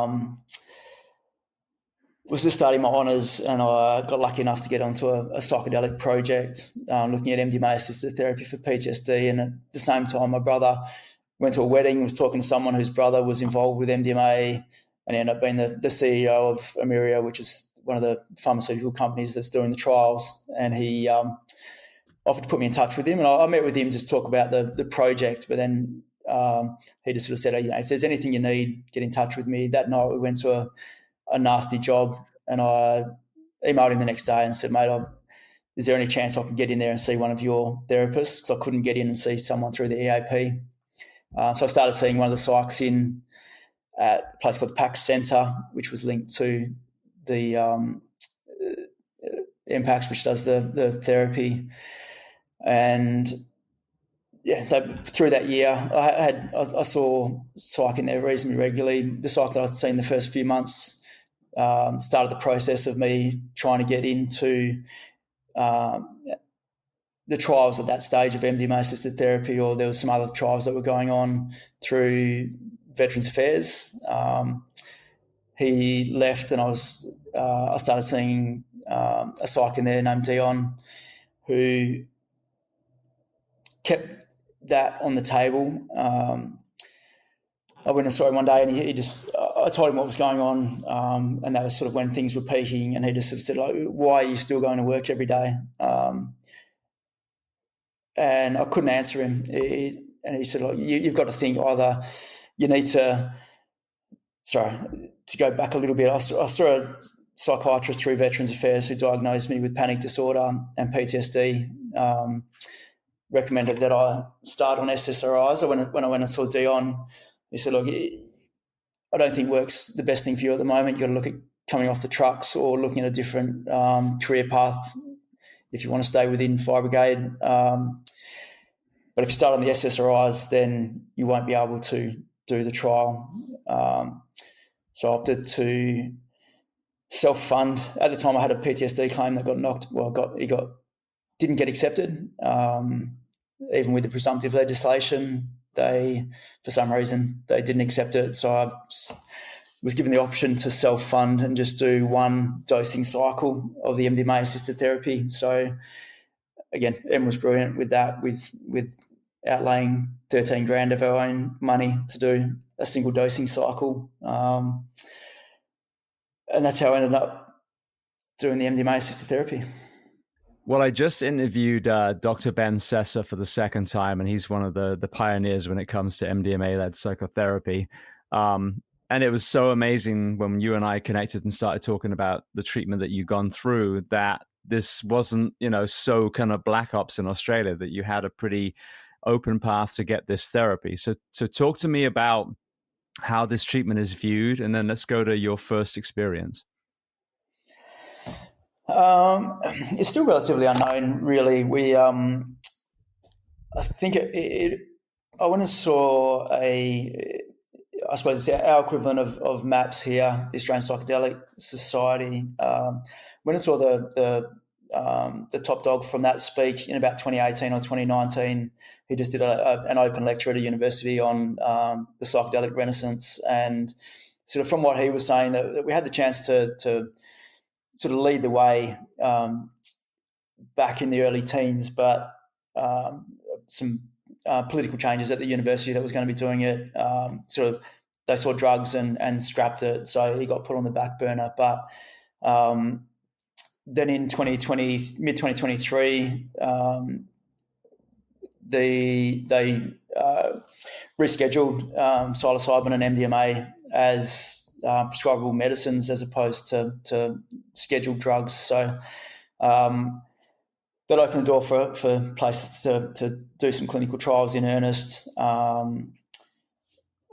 So I think it's not something that's really well known, but I did my honours dissertation last year on MDMA-assisted therapy for PTSD, so I knew a lot about it, and I'd read.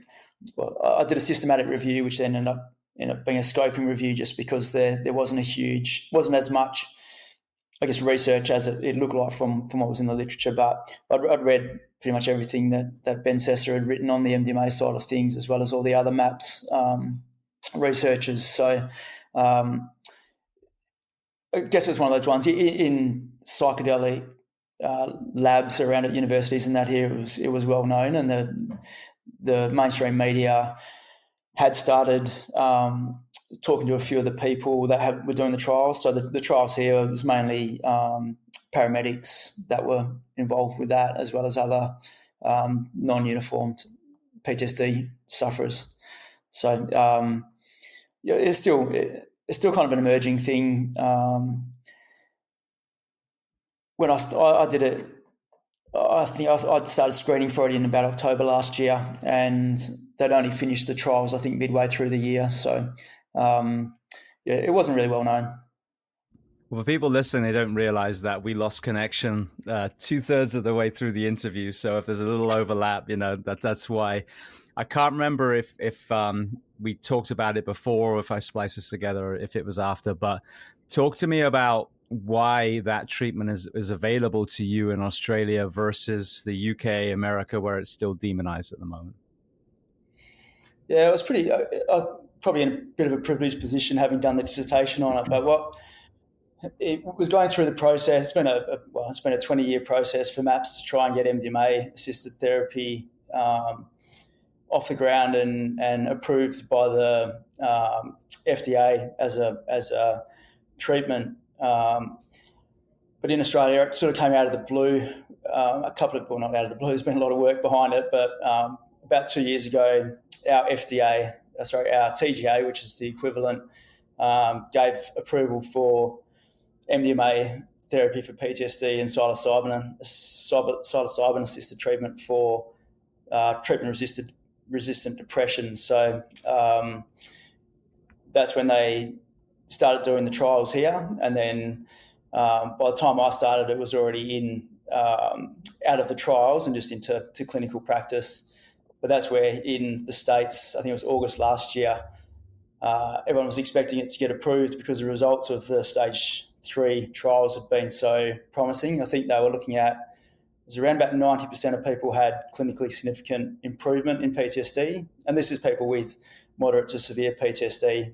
So about 90% had clinically significant improvement, which I can't remember what it is, but it's a big drop in PTSD symptoms. And it was around about 60% had full remission of PTSD, which was then lasted for up to 12 months, I think. So it's sort of huge numbers, but it then got knocked back by the FDA because of some political reasons, and some reasons I understand with the way that the trials were run, and that's what we were looking at was we're looking at the non-drug aspects of the MDMA-assisted therapy, and there just really wasn't a huge amount published on it. And yeah, there's a lot of reasons why it got knocked back, and a few of them I understand, but there's a really interesting podcast. I think it's called the MDMA-assisted therapy podcast, and Rick Doblin speaks on that about exactly sort of how it came to get knocked back, and it's quite understandable when you see that. I've said this a lot on here, because I witnessed that happening. I was told about it but prior to it, and obviously we were all excited, and then with it being pushed back, and this was denied by the same FDA that approved OxyContin that caused our opioid crisis here in America. So people need to understand that, the one drug that's shown over and over again to be helping PTSD and, veterans and first responders and civilians that is truly working gets rejected yet again. But OxyContin, where it was, basically steeped in lies on the addictive qualities of it, not only did it get approved, but some former FDA members then ended up working for Purdue Pharma. So that shows you the corruption of the FDA in areas, not sweeping generalization, but how it can be abused. Yeah, it's nuts as well. I think it's largely because with the MDMA, there's no money to be made from it. Really, it's off patent, so kind of anyone could just make it and run with it as a treatment. No one's making a huge amount of money out of it. I think the interesting thing with it as well is it kind of half came down to the FDA and this is my understanding of it, that the FDA wouldn't approve it because it's a therapy with a medication as a way to augment the therapy. So it's MDMA-assisted therapy. It's not just taking the MDMA, sort of closing your eyes and it does its own thing. The therapy part of it is really important. And in the trials, well, the process is you do a cycle, which is 3 90-minute sessions of preparation, an 8-ish hour dosing day, and then 3 90-minute sessions of integration afterwards. And then you times that by 3 with 3 cycles of it, and you're sort of having 50 or 60 hours of therapy. And in the trials, if you did the placebo, you then did the medication as well. So they were having double that. So they were having up to 90 hours of therapy through that process as well. So trying to pass out what the therapy does and what the MDMA does is kind of tricky. But at the end of the day, I don't think it really matters. It's glaringly obvious that the MDMA-assisted therapy works. And so I think Australia and Perth is the most isolated capital city, Western Australia. It's a big state, but we are kind of a little bit behind with a few things. So then to be leading the charge as far as these therapies goes is pretty cool. So talk to me about what you experienced that first time. And again, bearing in mind that you've had numerous therapy sessions, you've done EMDR, what was your experience in the first time that you took this? And then what were the knock-on effects initially after that first dose? Yeah, it's probably a good way to, for those that have had EMDR, it's not dissimilar to that. And you look at the way that it's proposed to work in your brain, it's kind of doing the same thing. But and like I said, I've done a huge amount of EMDR, and I've done some holotropic breathing as well, which is the way they train the clinicians to administer the MDMA-assisted therapy. So they all kind of work in the same way, which is, to put it really simply, shutting down some parts of your brain and then allowing other parts of your brain to work better. So I think it's just kind of important thing to realise is that all of your senses, everything that comes into your brain is going through your reptile brain first, and it kind of gets filtered to that, and then that gets to the outside of your brain, which is the logic and reasoning and thinking. So the MDMA helps to unlock the hippocampus, which is where all the memories get stored, well, the facts of the memories, I guess, and then your insula attaches all the internal feelings and interoceptive information to the memory. Your amygdala attaches the emotion to the memory, and then it kind of goes to your prefrontal cortex, which sort of tries to make some meaning out of it. So when you're exposed to a lot of trauma, it all gets changed around. So the connections change, the chemicals change, and it actually shrinks your hippocampus, it reduces your prefrontal cortex's control over your amygdala, so it can't really shut off the threat detector.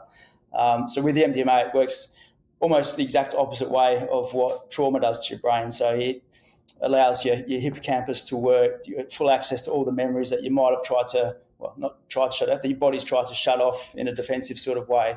You get full access to that. The insula gets kicked in, so you get all the feelings and emotions and not emotions, all the feelings and sensations that you got at the original incident. But your prefrontal cortex is working as well. So it gives you, they call it in the literature, a corrective emotional experience. So you're actually able to reconsolidate the memory, but change the emotional valence of the memory. So instead of everything feeling sort of scary or feeling that sense of dread, you can redo it with a more positive vibe.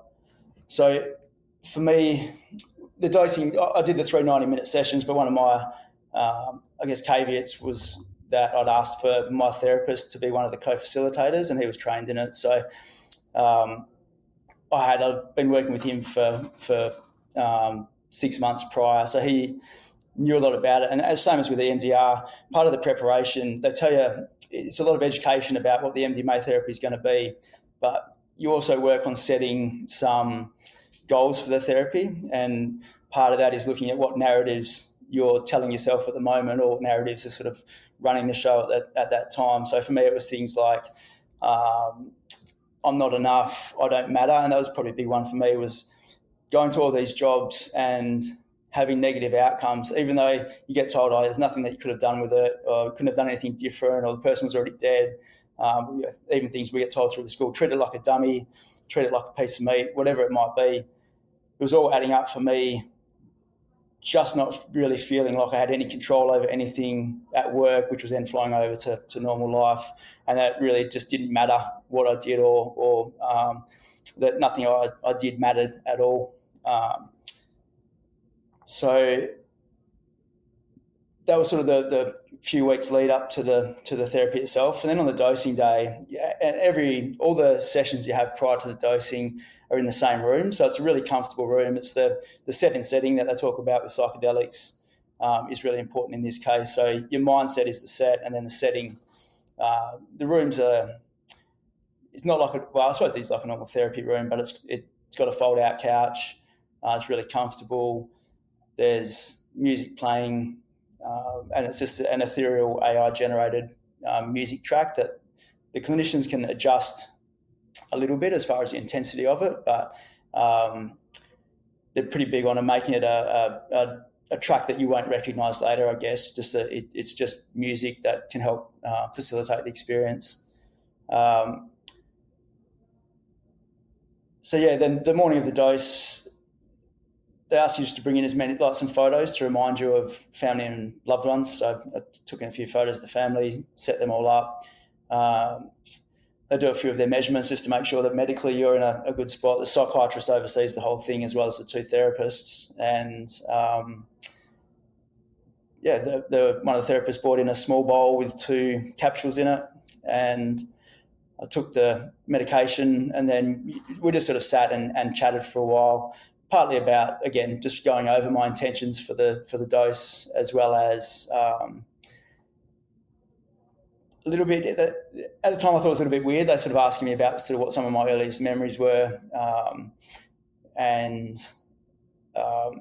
we chatted a little bit. As soon as I, probably 25 minutes into it, I started noticing that my words weren't coming out the way I wanted them to, and I was feeling the music was kind of taking over a little bit. So I said, I think I'm ready to go inside.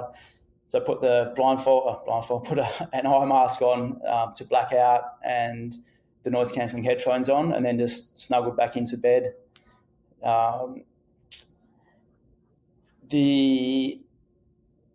It's a really hard experience to understand, and again, that's part of the whole MDMA-assisted therapy, is that there's a phenomenological aspect to it. So it's the way I'll explain it to you, so I can get through it in 5 or 10 minutes. It might sound a little bit silly or a bit simplified, but the dosing session, it was sort of 2 hours, and then I had a top-up dose of you take another half of what you took the first time. So probably went back in for another 2 hours, and then another hour after that. So I probably had 5 hours where I was under the influence of the MDMA, blacked out with the headphones on. But it felt like I was inside for 6 months if I sort of added up everything that I experienced through that. So I just wanted to say that before I launch into it, because it's really easy. When I've told people before, it sort of, even as I'm saying it, just sounds a little bit, I guess, trivial. But so the first thing, when I was blacked out, I sort of started to see some shapes, I guess, materialise. Like it's just that period as you're drifting off to sleep, that liminal period where you feel like you're half dreaming but you're half awake. So I could sort of see shapes start to materialise, and then I sort of say it felt like I woke up in the backyard of the house that I grew up in, which it got demolished 30 years ago, but it sort of started to materialise in black and white, and then over a few minutes came out into full HD, full colour, and I could make out everything in the backyard of this house. We lived there for about 15 years. Again, in minute detail, and I spent a bit of time, again, time is a little bit irrelevant, but I sort of felt like I spent time walking around the house, and I could remember every bit of carpet, every bit of furniture, curtains, again, full detail, things that I'd forgotten a long time ago. But even things like my old man had a leather briefcase that he took to work, and I could remember the smell of that, distinctly, the smell of the leather with the cigarette smell in it, and kind of just everything. So again, I felt like I spent a long time in the house, just walking around, reacquainting. And for me, again, when I explained this to the therapist during one of the breaks, the only way I could really explain it was like Happy Gilmore's Happy Place. But instead of the dwarf riding a hobby horse around, it was my dad out in the veggie garden, or my granddad out building a chook pen or whatever it was. But it sort of had that real vibe of just that vibrant colour. Everything felt good and happy and positive. And then from there, it was like I kind of got like an old record jukebox playing, and where you sort of, I could see the cover of a record come out, and it would have a face on it, and then I'd get sucked out to the incident that related to that person. So the first one I got sucked out was the first fatality I ever went to, which was a couple of weeks into the job. It's sort of like it started spinning, and then I materialised in the truck on the way to the job. And I can remember, and again, it might not be exactly accurate, but I can remember the conversation I had with the senior firer that I was driving with, just being my first decent traffic accident. Then getting to the job, seeing it was a guy who come off a motorbike at a decent rate of knots and was in a drainage ditch on the side of the road. But as soon as I saw him, he then rewound and sort of came back out of the ditch to the side of the road, and two people came to him, which again I'm assuming is like his parents coming to him, everyone sort of felt happy and content and reacquainted. And then they sort of, this is what happened with all of the incidents I went to. They rewound back to the person was whole in one piece and happy again. And then family members or a group of people would come around them and they'd kind of thank me, or they'd sort of say, thanks for being here. I'm glad that you were here. It's good that you were here. So then they would just walk off, but then they'd walk off back into this house, into my family house, which was my happy place. So I diarised all this as soon as I got home that night, and before today, I was just reading through it and there was a lot of things I'd actually forgotten, even just from that experience. But I basically went through probably, 20 or 30 incidents, and all of them were the same, where I'd turn up. I'd see the incident, but it's not just seeing it. You see it, you smell it, you hear it. Everything is in. Like I said, it's full detail, all senses involved. But there's not an ounce of fear or threat involved in any of it. Everything sort of feels positive and feels right.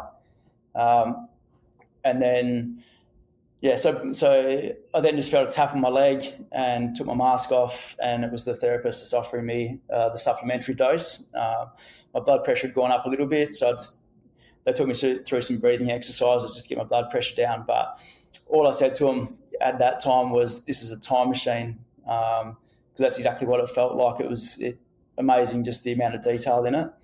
So I took the supplementary dose, went back inside, spent another probably 2 hours in there, and some of it was going through the same jobs, some of it was going through some other.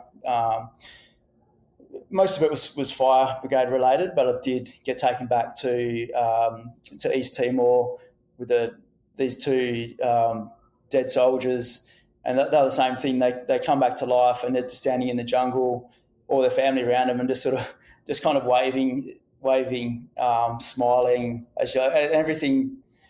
Again, it sounds silly saying, but everything just felt right. It felt positive, and again, the only way I could really explain it to the therapists in the second break was that, again, it was another Happy Gilmore reference, but like when Chubbs and the alligator are standing in the cloud, just sort of waving and smiling, feeling good. It was exactly the same as that, but this is these two sort of dead Indo soldiers, the bad guys. But at the time, I looked back and waved to them. And the other one that I was talking about, when the night that my old man died, got taken back to that, but got taken back to when we were at dinner at their place earlier. But instead of leaving, it was like I stayed around and just watched my dad take my two boys to go and brush their teeth, put them to bed, read them a story, and then he came out. He was just doing the dishes and just seemed really happy, really content. He sat and watched TV for a bit and then went to bed, and then it kind of fast forwarded through to when we were in the hospital with him, and I was in the room with him like after he'd passed away, and he was just kind of comforting me, like he acknowledging that I was struggling with it. But then when I left him in there, he was standing up. That same thing, at the time when I broke down, when I looked back at him, I just couldn't leave him alone in that room. Looked back, but instead of sort of feeling all that, I could see him at the door, give me a bit of a wave and a smile out the door, and I just sort of thought he actually had, instead of it being like it was one of the worst nights of my life, but for him it was actually quite a pleasant night. Like he got to spend time with his grandkids, quality time with the family, and then in this re-experiencing of it, he's basically quite happy going where he was going. So that was pretty much the way the whole thing went. It sort of felt like in that was probably so that the two times after I dosed was so 4 hours of just going through every almost negative experience in my life, but changing the emotional tenor of it to being a positive one. And then when I came out after the second dose, second top up, I debriefed the therapists with everything that I've been through. and that was really the only therapy part of the dosing day. So I've seen on How to Change Your Mind, there's some of them are actually under the influence and talking to the therapist. But with me, and my therapist encouraged me to stay inside as much as I could, just to try and get as much out of the medicine as possible. So I debriefed them at one stage, and I know I've had it with other psychedelics in a different setting, is where you come up with a meaning of life, and you know that you've got something massive and profound. You've just got to try and remember it when you come out of the effects of the drug. And I kind of had that, but I knew that I'd told the therapists when I came out, I knew I told them what the meaning of life was, basically, and these messages that I was getting from deep inside. But then the next day when I had my integration, I said, I said, I know I told you what this real profound message was. And he starts flicking through his notes, and he goes, oh yeah, I found it here. It's all good. And I was like, fuck, no, it's not. No, it's not. It was way deep. I was like, that's way deeper than that. Like, it wasn't, it was something, it was more than that. Have a look through your notes. He looked through and goes, no, you said it's all good. But I guess at the time that's what I was getting from all these dead people, that at the time I'm thinking, it's a horrible way to go. It's for them, it's horrible. What I was getting was, it's actually all good. They've got, in those moments as they're going from life to death, they're having this experience where they're seeing everyone that they've loved, and actually sort of feeling calm and relaxed about the whole thing. So then, after I did that, I started to feel, because the MDMA sort of comes in waves, sort of started to feel it come back a bit. So they just encouraged me to go back inside, covered me up with some weighted blankets, and I probably had another hour back inside. But this time when I went in,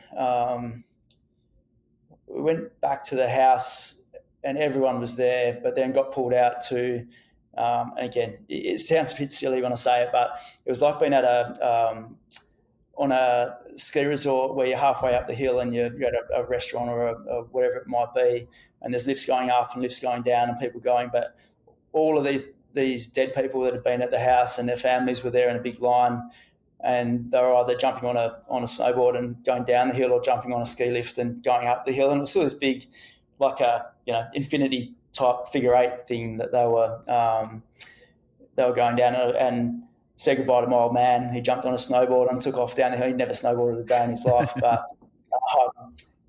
for me, it just felt, I love the snow, and sort of maybe that sort of played into it. But for me, it was just a way of actually saying goodbye.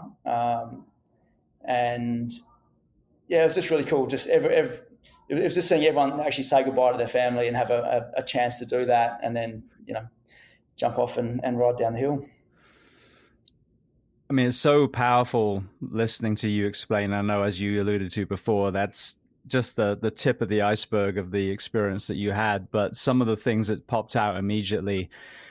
Firstly, I've talked about this on the show a lot. I never had a single code save in 14 years. And that's, including the, time as a paramedic ride along and my EMT clinicals and, volunteering for a little bit, like zero, and the black cloud. And so that inability to save is crushing. And I've said this before, we got to be careful how we train young firefighters and paramedics, because if the expectation is if you do A, B, and C, then you get sinus rhythm, and then they give you a hug, and then they bring a cake to the station a week later, you're setting them up for failure, because 95% of codes will die. Things even higher depending on where you are. So there's that shame and the guilt. But we showed up and we trained as diligently as we could for that moment. And a lot of times, especially if it's someone in a more desperate situation, we might be the only person that would have shown up at that point. So both of those experiences, that initial trauma coming from the shame and the guilt of not be able to help these people, not be able to help your father, now kind of come full circle, where you're forgiving yourself because you didn't do anything wrong. You showed up prepared with the equipment, with the team. But to see these people kind of be, it was okay. And I think when we talked off the not prior to the recording, excuse me, you'd said about that, it was like that they just had this gratitude for even being there. And I've held many hands of people that died right in front of me numerous times. And so it is beautiful the way it's reframed in the mind, because that shame and the guilt has no No place whatsoever. It's completely unfounded in our profession. Unless you were the world's worst paramedic and you did everything wrong, then yeah, maybe. But for everyone else, we had all the best intentions to try and bring that person back from the brink, but it wasn't their time. It was their time to go. It wasn't their time to be brought back. So removing all that emotion and allowing yourself to tap back in and then really kind of revisit these in a positive way, it's no wonder that this drug works so well with so many of us, because that moral injury that a lot of us carry from first responders, from war, it's something that most people will never understand. No, and I think we spoke about it early on in the conversation about what we're looking for on the recruitment side of things, and empathy and humility are big parts of, I think, what makes people good firefighters or paramedics or police officers. So if you've got someone with that empathy is feeling someone else's pain. So it not everyone everyone sees these traumatic events differently, and not everyone's going to be affected the same. It can just be the way they think about it. And me coming through, so it's now been 7 or 8 months since I did a second dosing cycle in February. So it's been 7 months since the second dose. And when I had my 6-month follow-up, I barely raised a blip on the PTSD scales, but I also have been to a number of fatalities since, and whatever changed in my brain on that day has endured up till now, in that I don't enjoy going to a fatality, but when I do go, it's almost that I can see a positive side to it. So it's like I said, I've still got the empathy. I still feel for the person, but I've reframed it. And I think some people just have that naturally.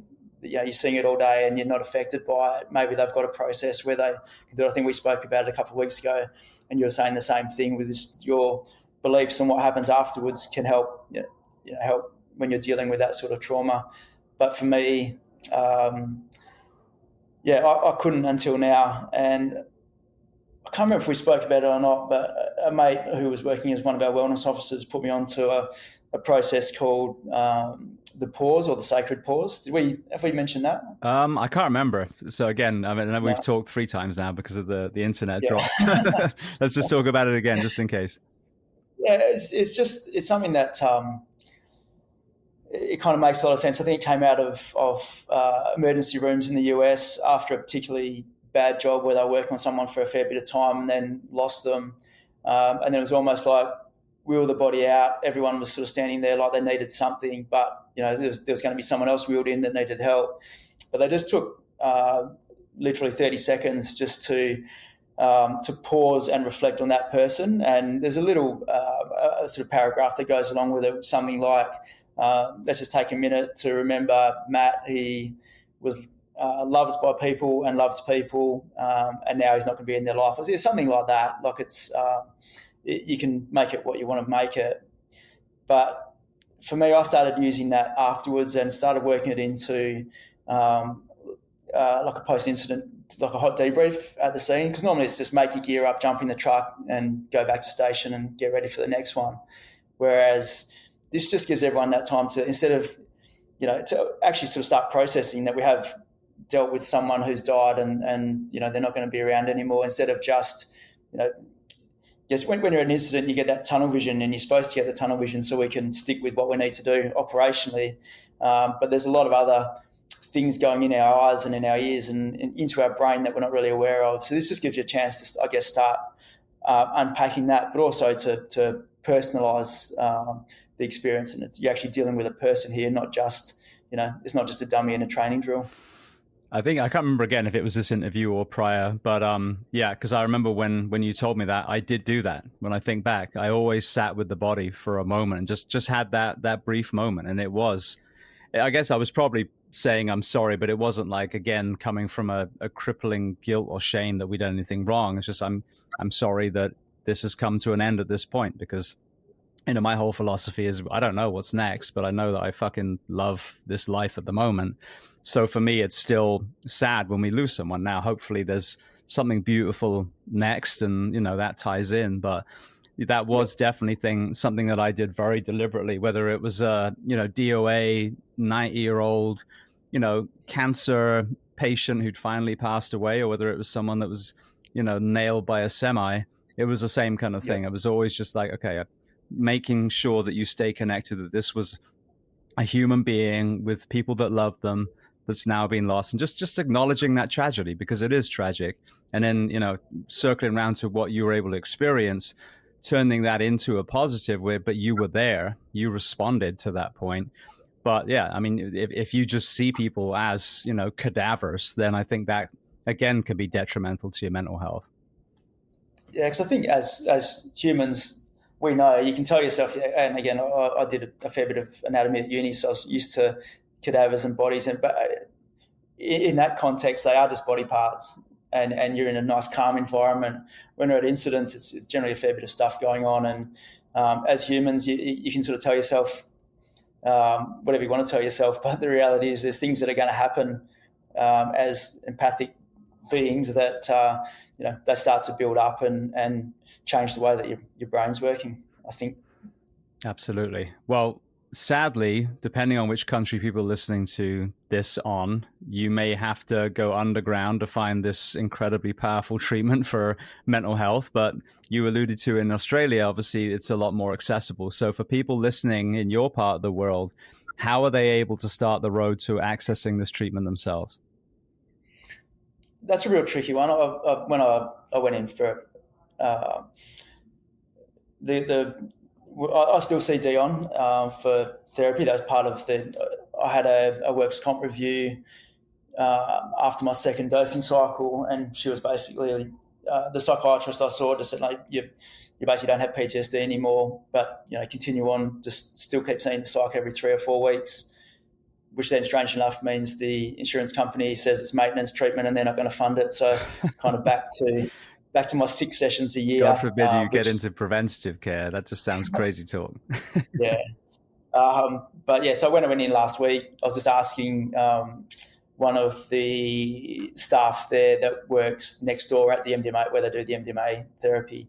But they had, I think it was say from July last year to July this year, they had 30 people through the program, and this year they've had 60 through already. So it's getting bigger, and some of the big insurers here are starting to fund it. And I know we're covered by the state government insurance.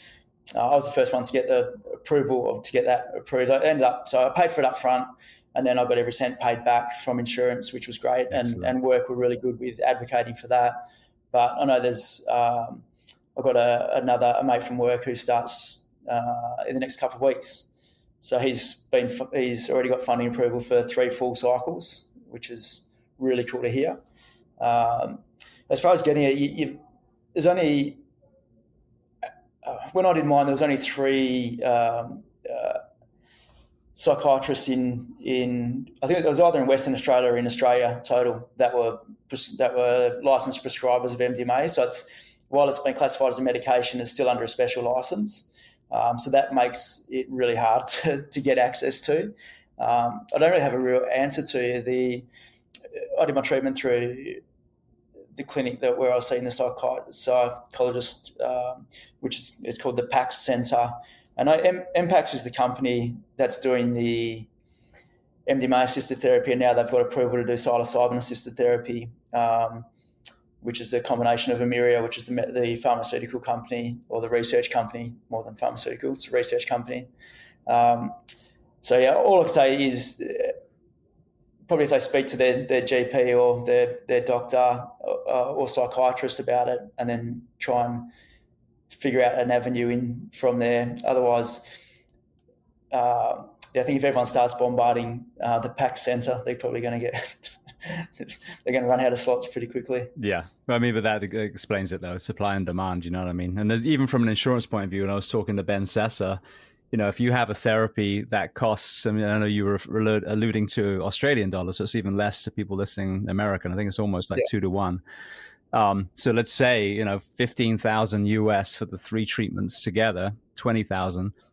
What is that going to save down the road for all the, the mental health treatments and the, psychiatric meds and everything else? when you can literally knock this on its head with 3 sessions. And then, as you mentioned, the imperative top-up sessions. Of course, life doesn't just suddenly become like a Disney movie. So even financially, There's also, it makes so I much was going to sense. say, it's even one of the, there's not many for mental health, there's not many medications that actually cure a mental health condition that used to manage it. You stay on, you go on SSRIs. For some people, they could go on them for a few months just while they have some intensive treatment and come off. But largely, people stay on them for life. And I just know, I've seen it in my 20 years in this job, is people don't come back from taking, workers' comp leave for mental health. They'll have probably 12, 18 months off work, and then they're medically retired. So it's a really small cost in the scheme of things to say, if you're doing the 3 cycles, you have 3 months off work, because a big part of it is the changes in your brain from the MDMA persist for 3 or 4 weeks afterwards. I heard Ben Sessa talking to you about that, was that neuroplasticity. The neuroplasticity is a really important thing. Your brain stays in that altered state essentially for a few weeks, and that's why the integration afterwards is so important. And that's probably why I'd probably just, if people are looking at the underground sources of this sort of treatment, is that they do it pretty cautiously, because the therapy side of it is really important. I think I probably had underplayed the role of the MDMA as far as the experiential side of it. So, that phenomenological aspect of it is very important, and the MDMA is very important. But if you go in underprepared, or you don't really have a clear intention, you haven't really worked out through therapy what's going on for you, I think some people could have a really negative experience from it. So it's one of those ones, you can't just grab some MDMA off the street. And also, you never really know what you're getting with this. It's pharmaceutical grade straight out of a chemist. So yeah, I think people have to be a little bit careful, but money wise, it's like, say for us, it's $30,000 for the course of treatment and 3 months off work. So make that another 30 grand, 60 grand to fix someone. For me, I'd like to be doing another 15 years if I could. I can do that now because of a relatively small investment in the scheme of things. Well, this is what makes these conversations so amazing. And obviously, this is why I have the podcast, is to immerse people in all these different tools. MDMA may not be the right fit for one person. It might just be equine therapy and, talk therapy, and that's it, all it needs, all that person needs. But then you've got others that need a full ibogaine because they've got a crushing addiction at the same time. But understanding that there's this toolbox, I think, is so important, because now you restore hope. If someone's just done EMDR and psychotherapy, and they're like, well, I'm broken, they can't fix me, there's no point. Yeah. Why should I carry on? But then someone holds their hand and said, well, look, there's all these other things that you can try. Don't give up yet. Try these other things. But the most powerful thing that I'm getting from all these conversations is post-traumatic growth. And we have a very victim mindset really ingrained into American society here, where, for example, when I hurt my back, I could have gone down the back injury medical retirement route. But I was like, well, no. If I hurt my back with a trauma, there's got to be ways where I can fix my back with movement, with strengthening, with all the things. And there's some, don't get me wrong, there's some things like my knees, my meniscus, that was surgery because it was flapping around. There was no rehab in that. But with the back, I was able to do it through foundation training, through movement, through chiropractic. And so then, like the other day, I did a Firefighter kind of fundraiser fitness competition that I do every year. And it was numerous deadlifts and all kinds of stuff at 51, and I'm still doing it. And I'm not breaking world records, but I overcame that back injury, figured out how I got hurt in the first place, fixed those things, and made it even stronger. And I think this is the hope of post-traumatic growth. When you tell your story, and all these other people that have come on here tell their story, and not like I am fixed, I'll never be sad again, but I came out of that dark, dark place. I went through the crucible, and now I am Matt 2.0. I'm a better version, I'm a more resilient version of myself. That then gives hope to the people that are struggling.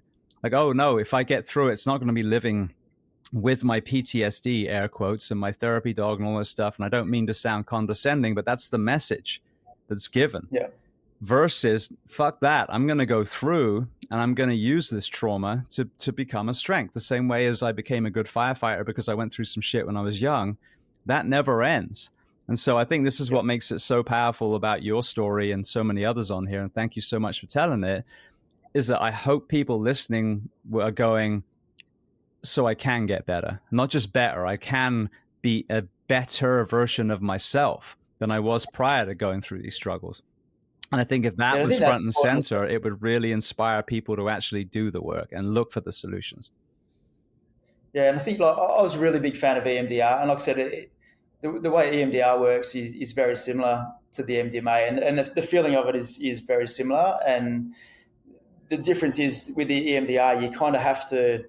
One is that your amygdala is not taken offline. So with me, towards the after 10 years of having that treatment, I was just getting to the point where there was too much in there, and I was getting a lot of negative and a lot of, I was getting really confused and discombobulated when I was having the EMDR, and I was leaving feeling worse than when I started. But when I first had it worked a treat. It actually, I think, helped me reprocess some of those things. But obviously, there's a little bit too much that built up, as well as, that's just my makeup. But I was never really a big fan of post-traumatic growth, because again, it was me probably being a bit defensive, but I sort of saw it as if you've got post-traumatic stress and post-traumatic growth, then post-traumatic growth is a choice, and I'm failing because I can't turn these things into growth. And it was a sense of, I guess it was a sense of shame for me. I should be able to, and I'm probably a little bit more open to seeing a psychologist and maybe a little bit more educated on some of these psychological things. So I should be one that's actually having this post-traumatic growth instead of really struggling with it to the point where I can't stay at work anymore. But having gone through this, that's exactly what it is. It's I've been able to have a massive mindset change where it has been. And probably what this does is it helps you remember everything as well. There's all these things in your brain that you've packed down or you've compartmentalized without decompartmentalizing it. So I can now remember everything in graphic detail, but like I said, it's now been remembered with a positive charge to it. The line I like from a Pearl Jam song is the who forgets will be destined to remember. And I think it's just that's exactly what it is. If you forget about it, it's going to come back up. You need to keep remembering these things, and this treatment just gives you that way to remember it, but to come out with that. It really is post-traumatic growth. It's you're growing from it, you're becoming a better person and better able to handle life afterwards. Beautiful. Well, Matt, I want to be mindful of your time. I know it's super late there in Brisbane now. I think collectively we've been talking for well over 2 hours now. So for people listening, if they want to, follow you or reach out to you, whatever it is, where are the best places online to do that? I'm always happy to chat with people, as you can probably tell by this podcast. I don't mind a chat. I'm on Facebook, Instagram, and that. I'm always happy for people just to send me a DM or a PM or whatever they call them on those. And I've done it with a lot of several of your guests, just to reach out and hit them up just to try and get some information on peer support or some of the processes. So yeah, I'm more than happy to chat to people on those. Brilliant. Well, I'll put your Instagram on the show notes so people, if they can't find you online, they can look there. I want to thank you so much. So much. As I say to so many people that really come here and have the courage to be truly vulnerable, your stories are saving lives, full stop. And then especially when we're venturing into these areas that some people still, frown upon, pulling that veil back and showing the healing qualities when done responsibly of some of these. And again, not going to save every single person, but there's another tool in the toolbox. It's so important. But to hear it from you, from a nation where they've actually allowed their citizens to have access to this life-saving treatment, it's been phenomenal to hear. So I want to thank you so much for being so generous with your time and coming on the Behind the Shield podcast today. Yeah, thanks, mate. I appreciate the opportunity. I just so it worked so well for me. I just hope that other people that are listening that are getting to the end of their rope are something like this could really turn their life around or save their life. So I think it's just an important message to get out there.